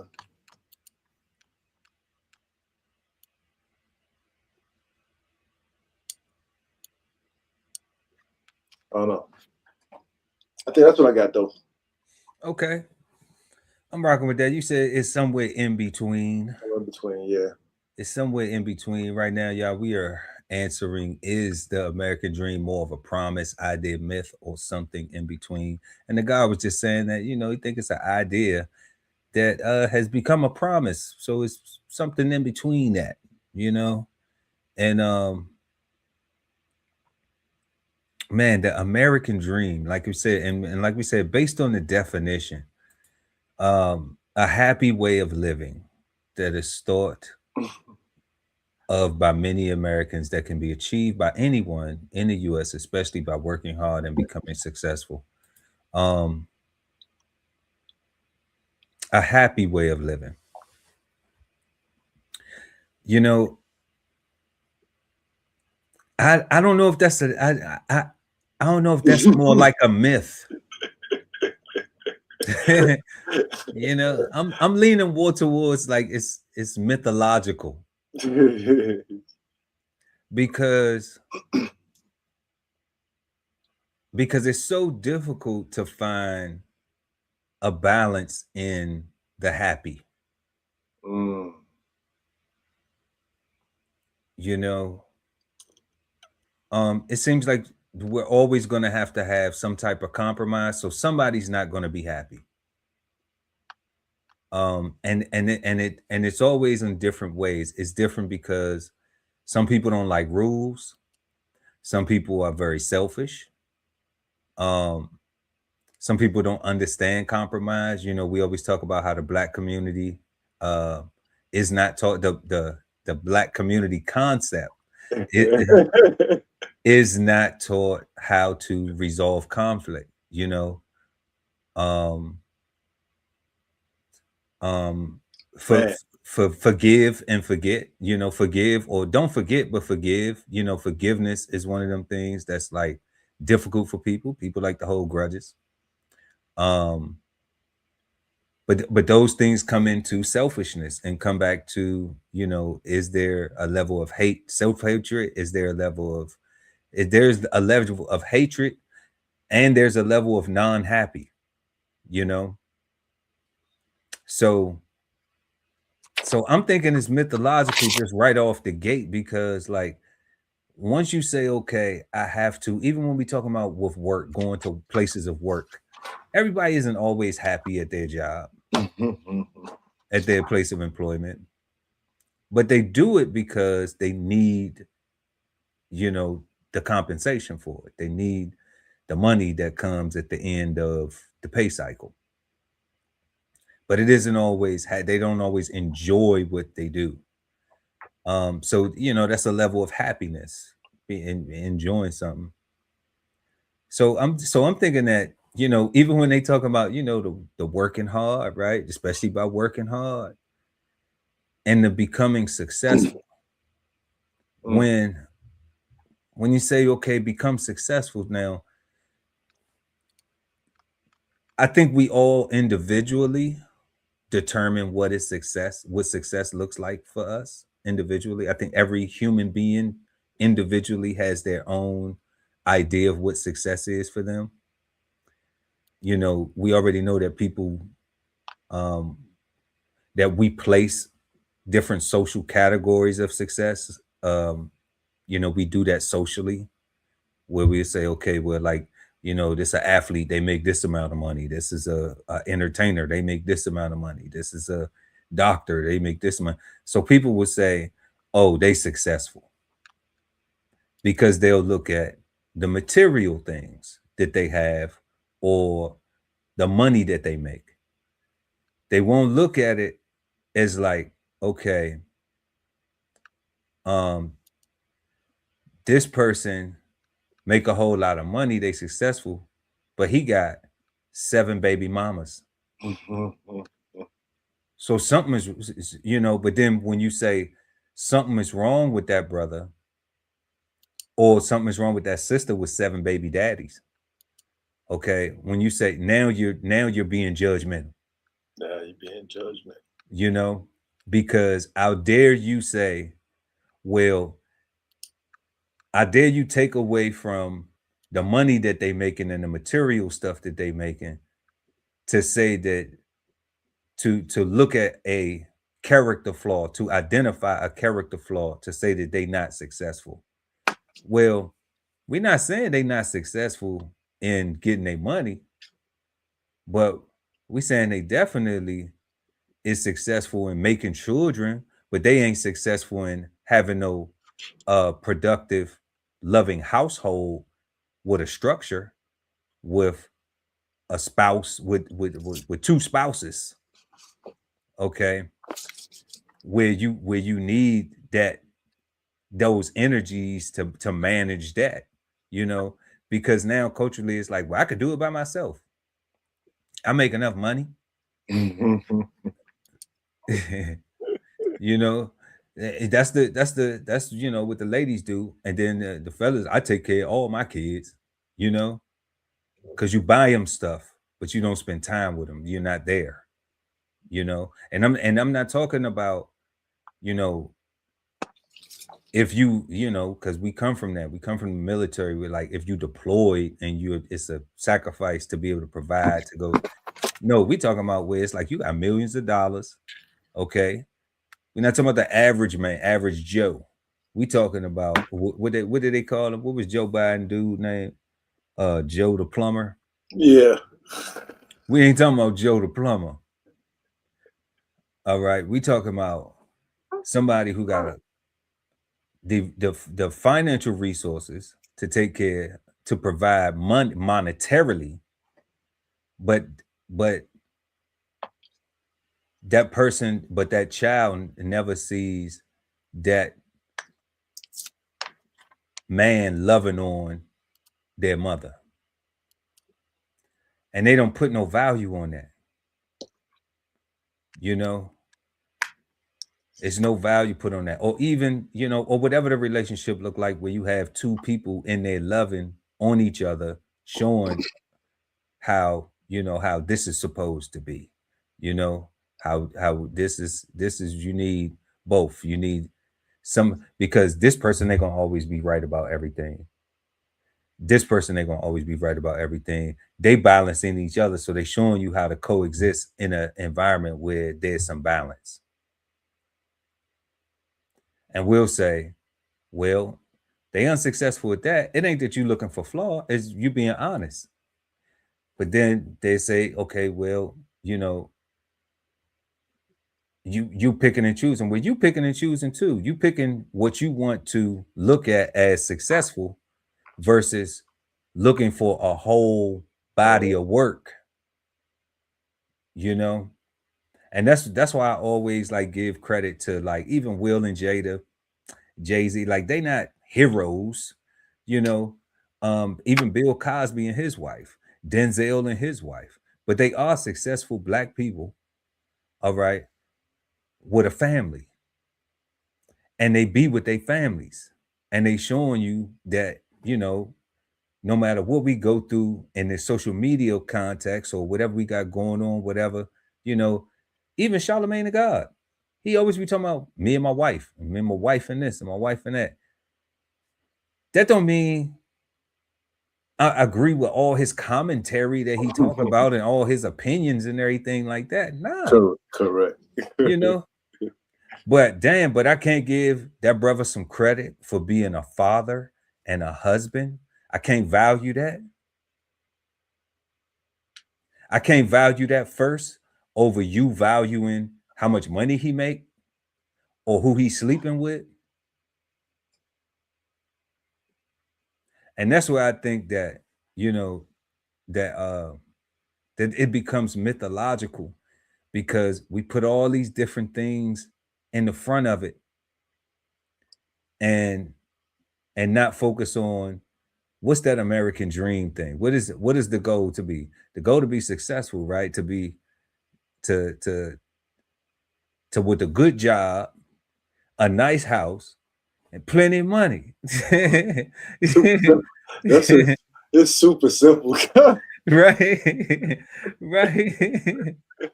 You know, you know, Like, even he got the two children in there. So you admiring, you know, brother got a good job, brother got living good. He got his babies going to school where he wanted his baby being educated, how he, you know what I'm saying? And he got some money. Like, okay. But I'm not looking at the things, you know. I'm not admiring the things, the, you know, I'm looking at things you actually had to like you have to work to maintain, not that you don't have to work to maintain to keep your money, but like you can get your money back. You ain't gonna get no good woman all the time. You can get your money back, but a good woman is hard to find. Okay, your children gonna be your children forever. Once you have them, they're gonna be your babies forever. All right, and you can have good kids or you can have some bad kids, you know. So I'm just like, and then what was the other thing they had in there too? A nice house. You can get another house. You will, you know, like we was talking about earlier. One house, you can keep on leveling yourself up until you get to what you desire as your American dream. You know, if your American dream is yeah, I'm on this 40 acres with a double wide, full of with on a quarter acre, right?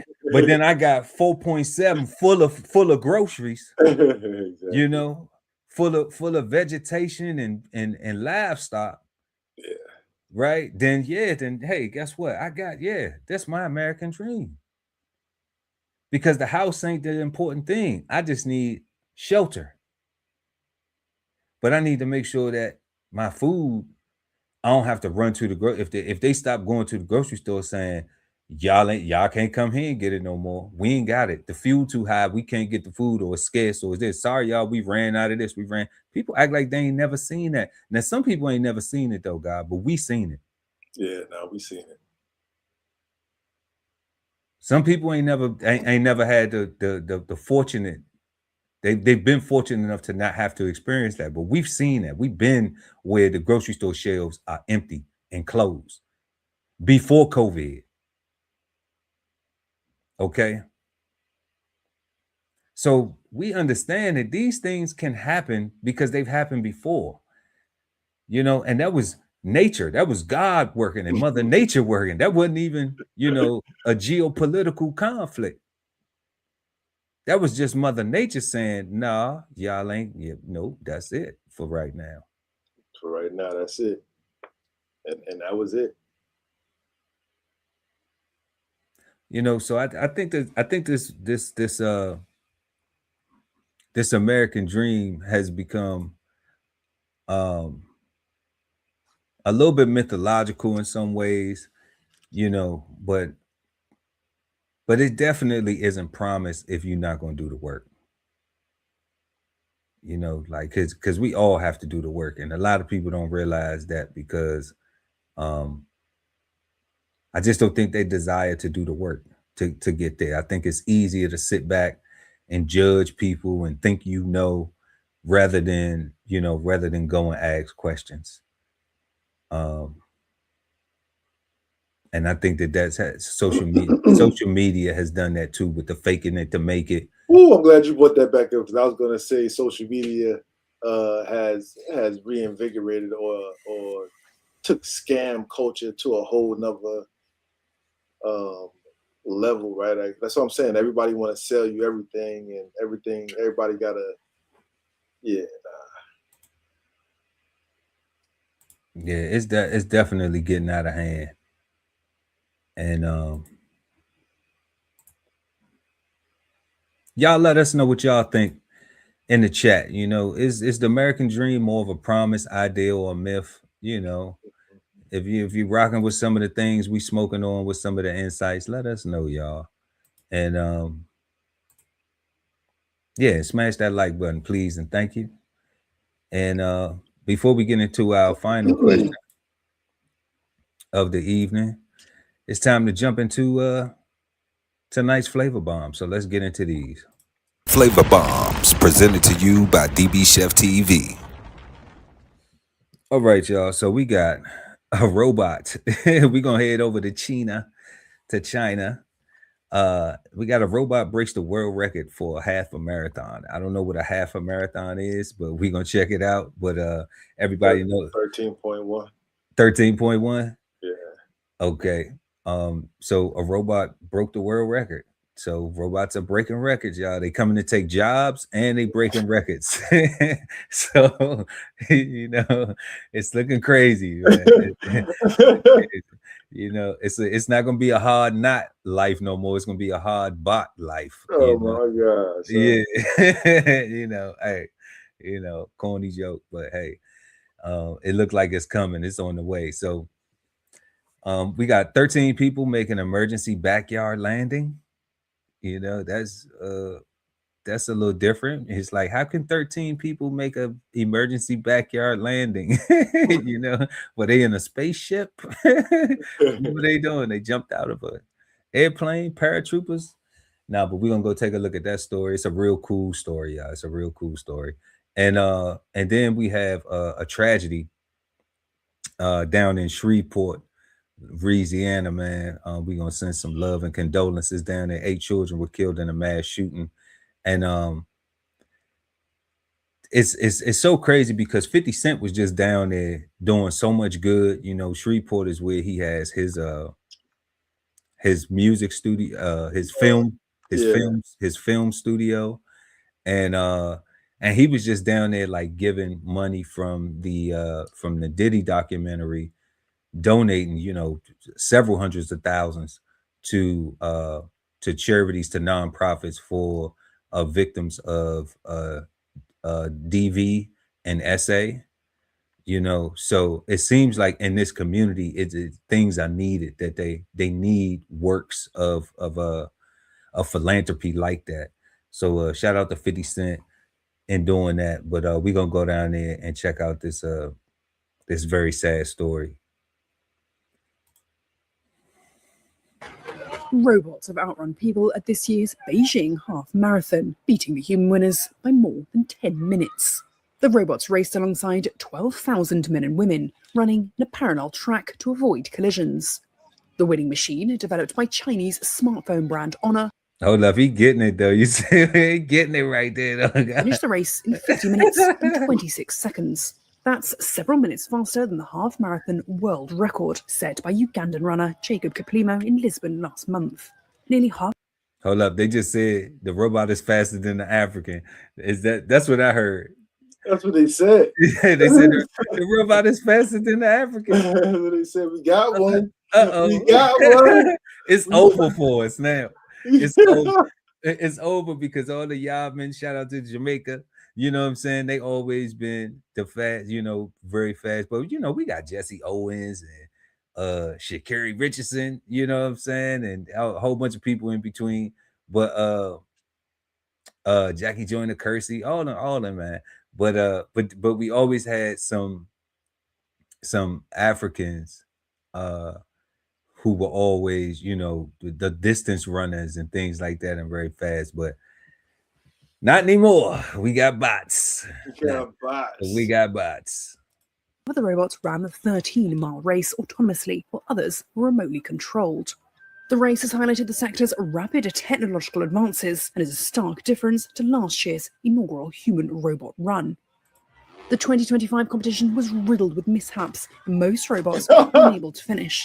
Last year's winning robot recorded a time of 2 hours, 40 minutes, more than double the time of the human winner of the conventional race.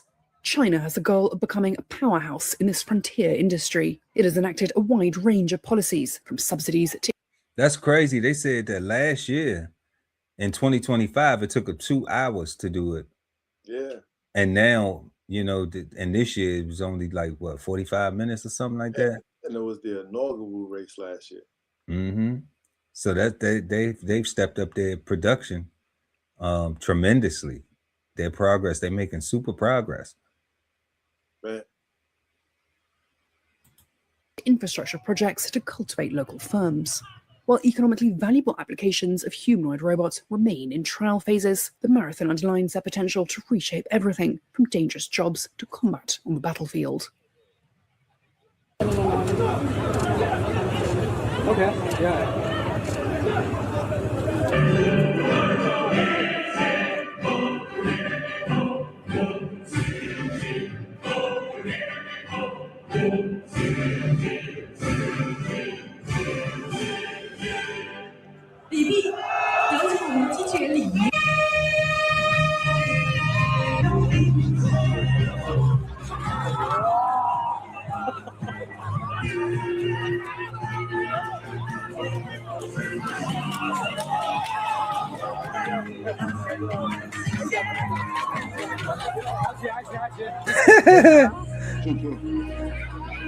来了，进入口来了。我相信自由自在，我相信希望，我相信伸手就能碰到天。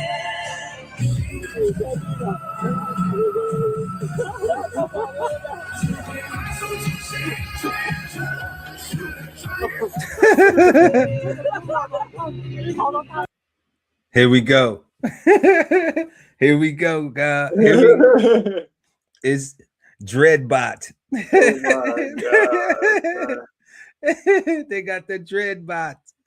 This crazy. And why he flat-footed? Why he ain't got the special feet? He ain't got special feet. He flat-footed. Look. They going races with the bots early. Early. Great. 我吓死了！选手来了啊！哇，这头发，帅呀！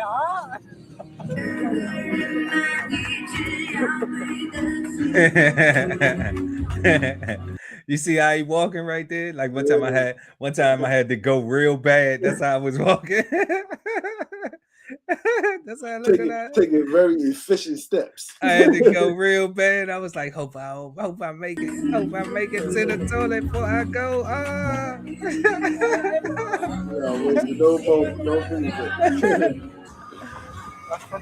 That's crazy.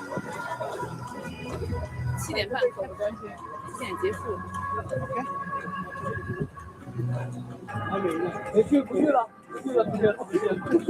Look at the little mini bot. They might be selling these soon right here. They probably gonna come out with these first. Get your little robot just to run around. Look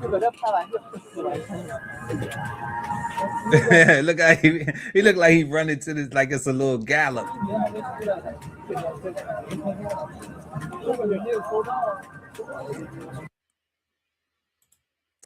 Crazy. What you think, guy? What you think? These robots, they come into town. They They, no, they here. They they, look they, like they look like they're here, God. They got, I see the little robot dolls the police be using and stuff. The little videos with that stuff. yeah. Like you said something crazy. Like that's a hell of an advancement between last year and this year, Mm-hmm. right? And the news lady said herself, potential military use, Early. right? Right. And I'm like, man, like so that thing went from fun and cute.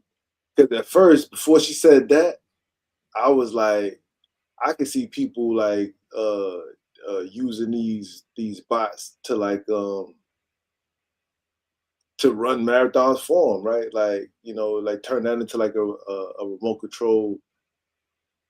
Yeah, it'd be less physical, but more, you know what I'm saying? Like just A thinking toy. You talking about a toy? a Yeah. toy, but thinking about the future with the whole um, Competition of competition robot, like with the drones and with the airplanes and stuff like that, and the cars. the cars, Yeah, right? I Like got a buddy who do the cars, who do the electric cars, and they got a whole course. And he took me to one of them places one time. it's not bull, it's not BS, bro. It's real deal. Nah, yeah, Right. but So that's what I thought about originally, but then when she said the military, I was like, man, whoever dropped them things in somebody's city first wins.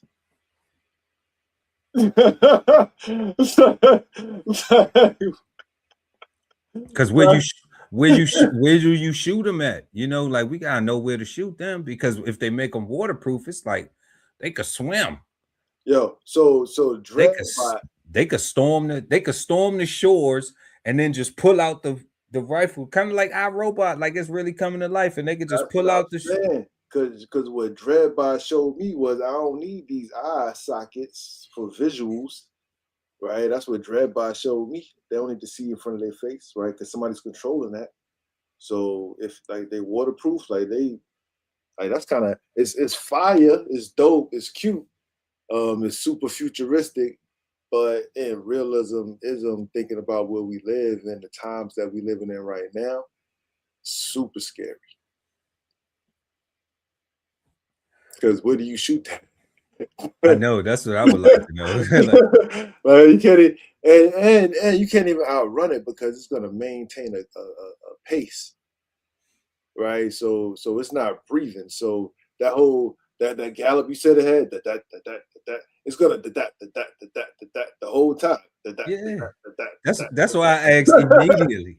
Immediately, The whole time it's gonna do that. where do you shoot it? Because I already knew running was not an option. But there's nowhere to run. There's nowhere to run. That's coming through a wall and everything. Like that's literally your Jason. yeah, where do you shoot it? And even if you running faster, like that look like he walking you down. That like that's he coming, like coming through walls, like going through fences, all that shit. Like, yeah, like you got.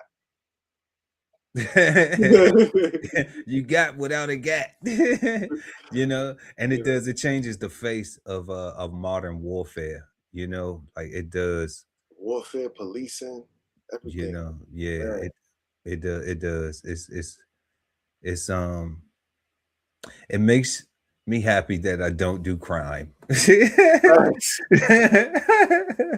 Big facts. Because man, that's not who you want knocking at your door, and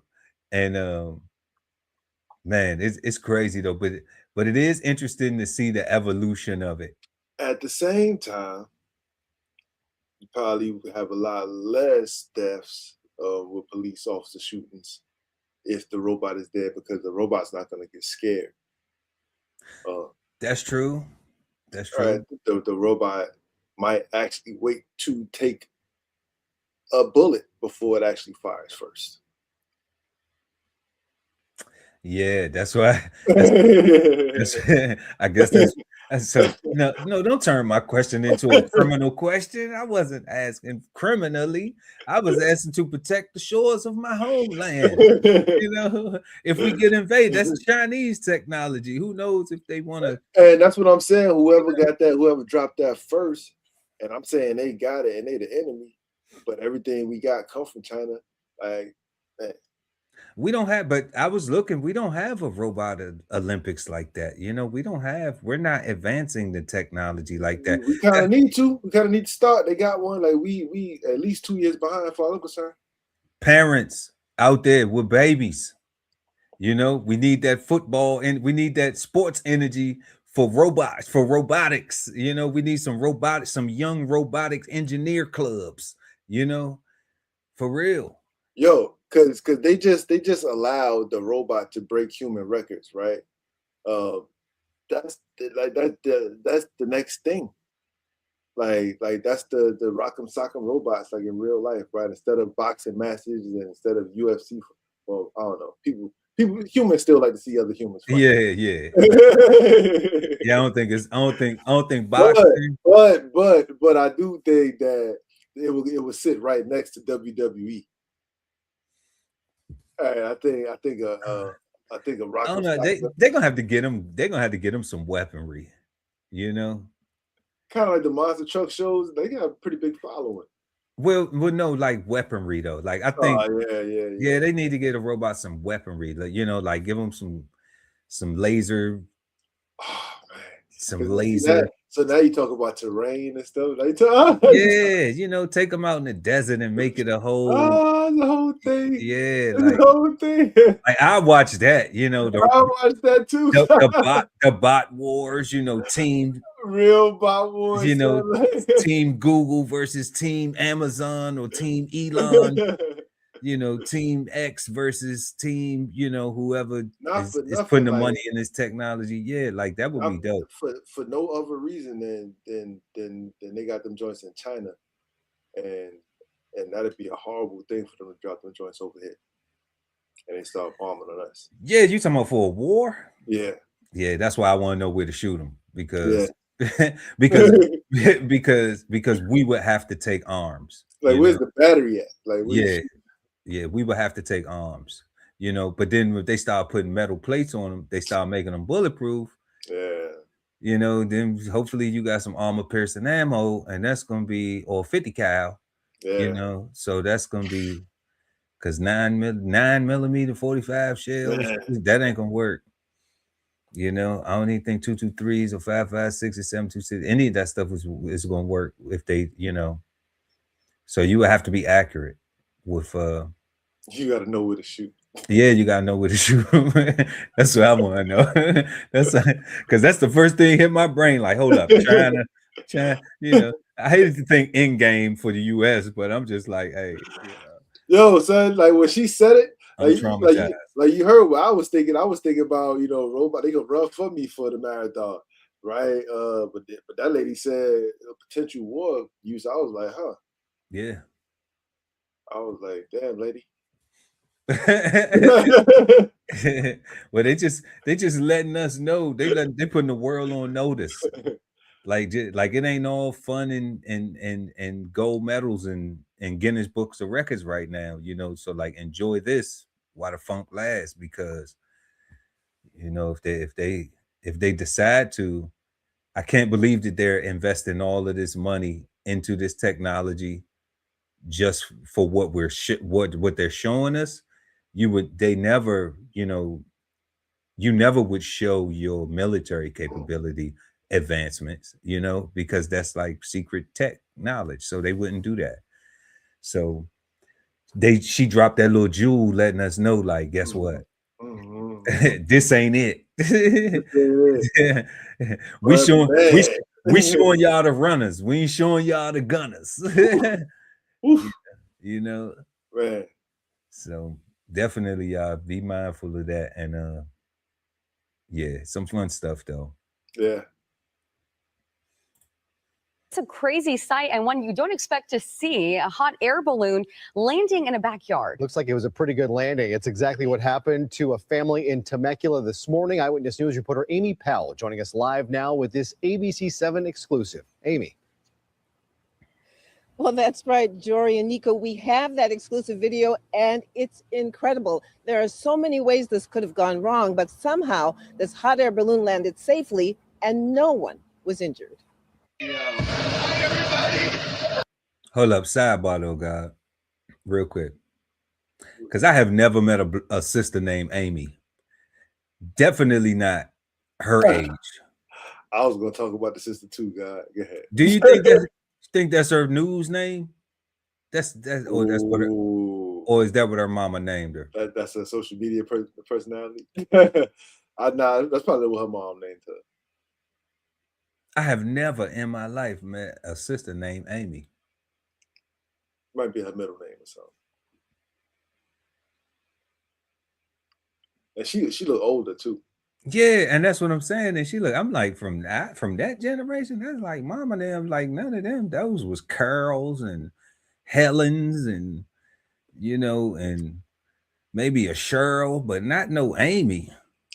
What I was gonna say about the sister is her new 7 thing, her pendant, and her whole everything about her making her look like she on a crew of Star Trek. Like she she did it. She was very neat, She was very neat.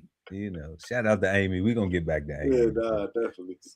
It wasn't the landing anyone expected, but somehow a hot air balloon carrying 13 people landed in the backyard of a Temecula home. Hi, everybody. The homeowner was watching television around 8:30 Saturday morning when a neighbor knocked on his door. Go and answer the door. This guy's like, they just landed in your backyard. I'm like, what?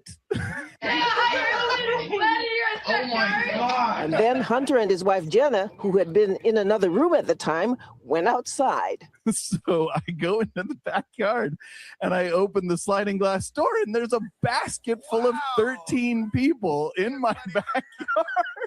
The pilot, he was masterful. He got it like right down inside, like directly into the backyard where there was nothing, like the balloon didn't catch on anything. No one was injured. The homeowners say the hot air balloon pilot told them the wind died, forcing him to make an emergency landing. You can kind of see in the video of how they came in, and he kind of just plopped straight down and was moving very slowly. I run to the back and there's a whole group of people that are just waving at me. And I'm like, oh my God. So the sound I heard was the flames. And I'm like, hi. Hi.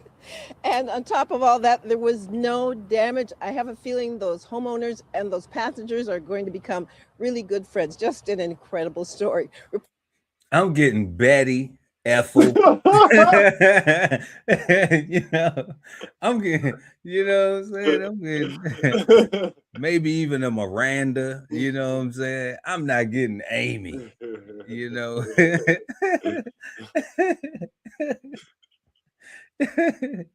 maybe even a Jesse,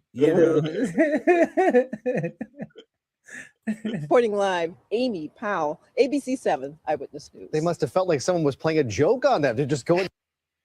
That ain't your real name, girl. Shout out to Amy Powell, man. That's not your. I believe that's her real last name. I know some black folk named Powell, but I'm talking about Amy though, man. And she got to be every bit about. I'm gonna be kind, but She's older than us. She older than us. That's what I'm saying. I'm like, no, that ain't it. Dang, what you do, guy, when you come out the house? You come out the back and you see a basket of humans attached to a balloon. Like, besides clutch and let the dogs go, like,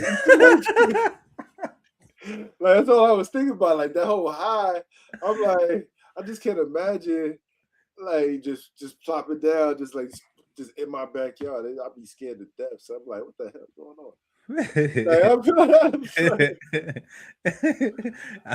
I pop out like, y'all want some water or something? And the people that hot air balloon talking about hi. Yeah, they I'm like, everybody just way too calm about this situation. Like we just fell from the damn sky. Did the stork bring y'all or something? Y'all ain't babies. They talking about, hi guys, we just landed in your backyard. Nah, you just fell, apparently. That's crazy. That's crazy, God. Let's head down to Louisiana. Responded to a shooting that occurred just after 6 a.m. In doing so, we've determined that this was a domestic call in nature. The responding officers located a crime scene here in the 300 block of West 79th Street, and this is a rather extensive crime scene spanning between two residences here. There is also another residence on Harrison Street that is part of this crime scene as well. Right now, we have at least 10 individuals that were struck by gunfire last night in a domestic disturbance. 8 of these individuals are deceased. The ranges of the decedents are from 1 year of age to approximately 14 years of age. The individual responsible, once leaving this scene, performed a carjacking right here in close proximity to the corner of West 79th and Linwood, at which point in time, Shreveport Police Patrol officers got behind that vehicle and a chase ensued. The vehicle was chased into Bossier Parish, and at which point in time, Shreveport police officers did discharge their firearm, and that individual is deceased. We do believe him to be the only individual that fired gunshots at these locations here. Yeah, that's enough of that right there. Yeah. Rest in power to everybody involved in that.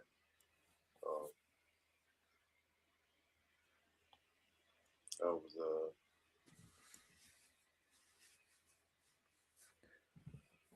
Oh man, that was a lot.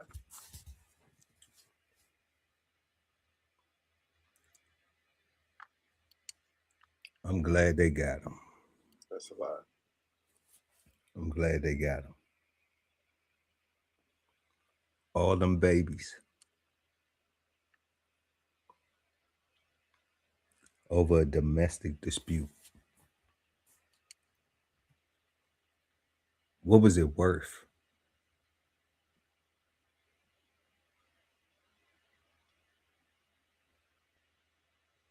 Yeah, no, I got it. A domestic dispute. What kind of domestic dispute caused 8 children to lose their lives? And I be trying to tell people, man, be thankful that you don't live in these places.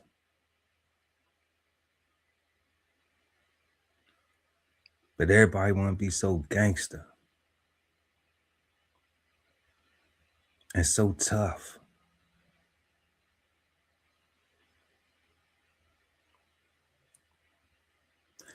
Condolences to the family of all those babies who lost their lives. And we got to do better, y'all. I swear we got to do better. Because this is becoming our Black history.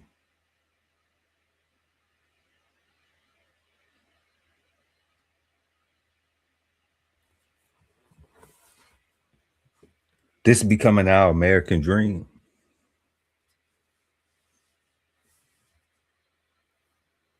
We gonna do something different.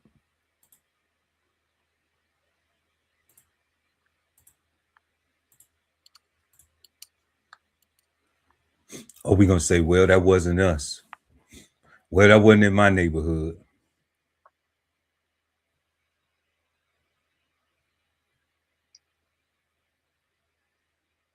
Is that what we doing?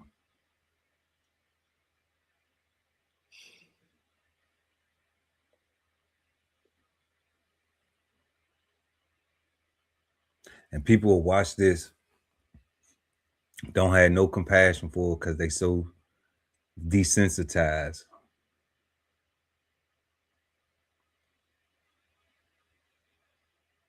And then call somebody else a F ninja or a lame or a goofy.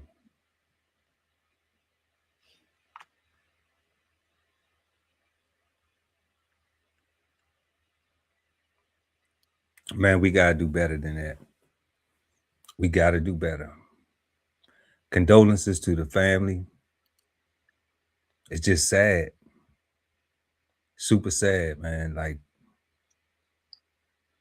We got to do better than that. And I'm glad that law enforcement was able to respond and remove that person from this planet, because they ain't deserve to be here.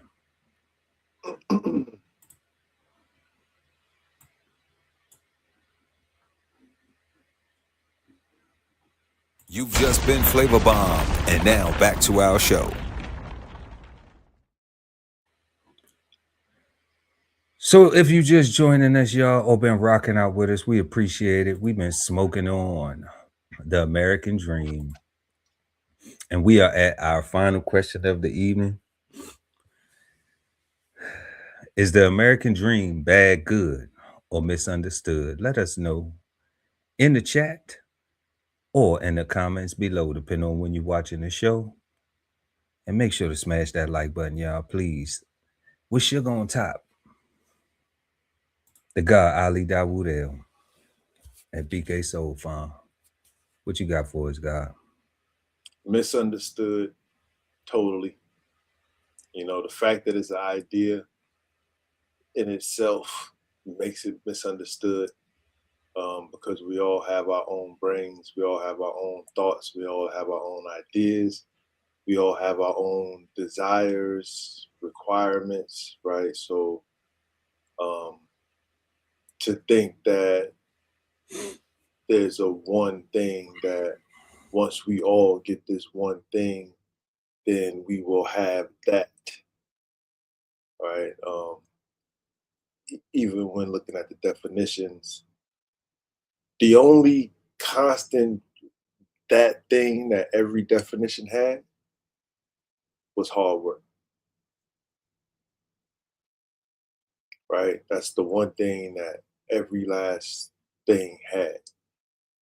If you was pursuing your happiness, a good job, or a nice house, or the children, everything suggested that, not didn't suggest, everything explicitly said that you need to do hard work, right? And hard work is up for debate right now, right? Because somebody think that if I'm a video game streamer for 18 hours a day, then I put in hard work, and you may have, if you got your content game up and you got your ad game up, and or whatever that goes, right? That is a lot of work, a lot of money, a lot of energy, right? Um, but there's levels to everything, right? If you're not on that level and you think you can just set your phone up and just go, and then all the money just gonna fall out the sky, and all you gotta do is just keep your phone running, you know. So yeah, I think it's misunderstood. I think there's too many variables for what you think is success and what I think is success, especially if we get the opportunity to look at each other and express our opinions on each other's success or lack thereof. I think as long as we can express that, it makes it too confusing, right? Because it's not the same. Because it's going to be like, man, if I was you, I'll be doing this. If I was you, I'll be doing that. Man, if I had your hand, right? If I had your money, if I had this. So that's why I say for me it's misunderstood, right? Because even it morphed from the white picket fence, and yes, it morphed, but not really, right? Because even when you look at all the words, everything still comes down to making sure that you have enough of what you and your family need, and plenty of enough, right? So yeah, but I think it's misunderstood. I think people come here and they have an expectation that they can get on food stamps in the welfare system, and taxpayer dollars will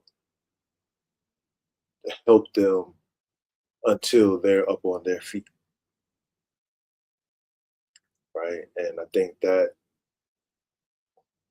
and it sounds like it looked like it might be true for the most part. You know what I'm saying? A lot of people come here and a lot of people get assistance that don't have to work until they get on their feet and then they open up businesses. Right. Um, so I don't know. Yeah, it's misunderstood from my perspective, God. No doubt. I agree that it's very misunderstood. And it has changed. You know, I think that it is some goodness to them. I do think it's good too, because a happy way of living um, that can be achieved by working hard and becoming successful. I think that we all have a idea of that. You know, it isn't always cookie cutter. It isn't always, you know, a straight path to it. You know, it takes work, you know, and but I do agree with the things that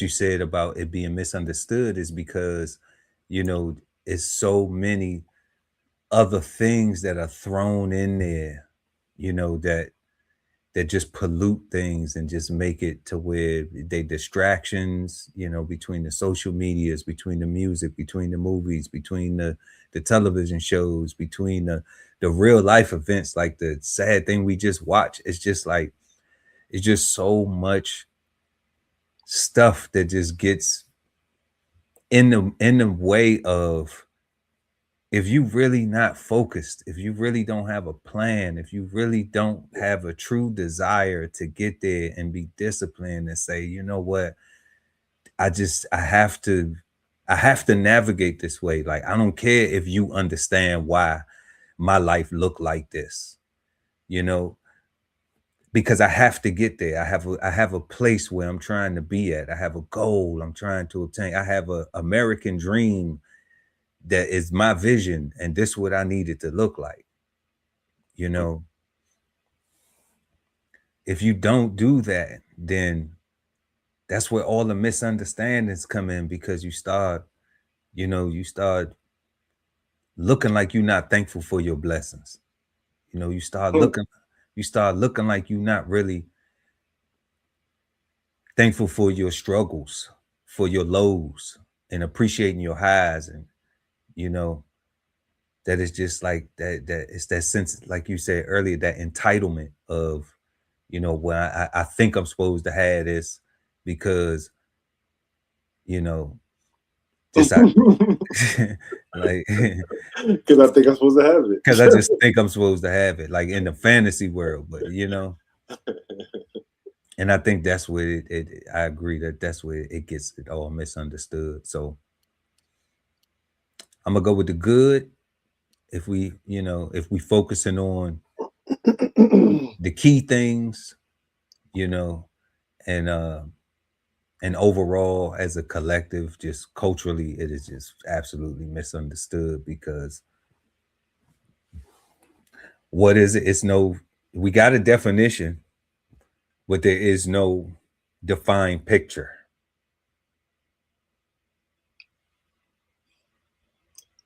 Yo, God, I just thought about something.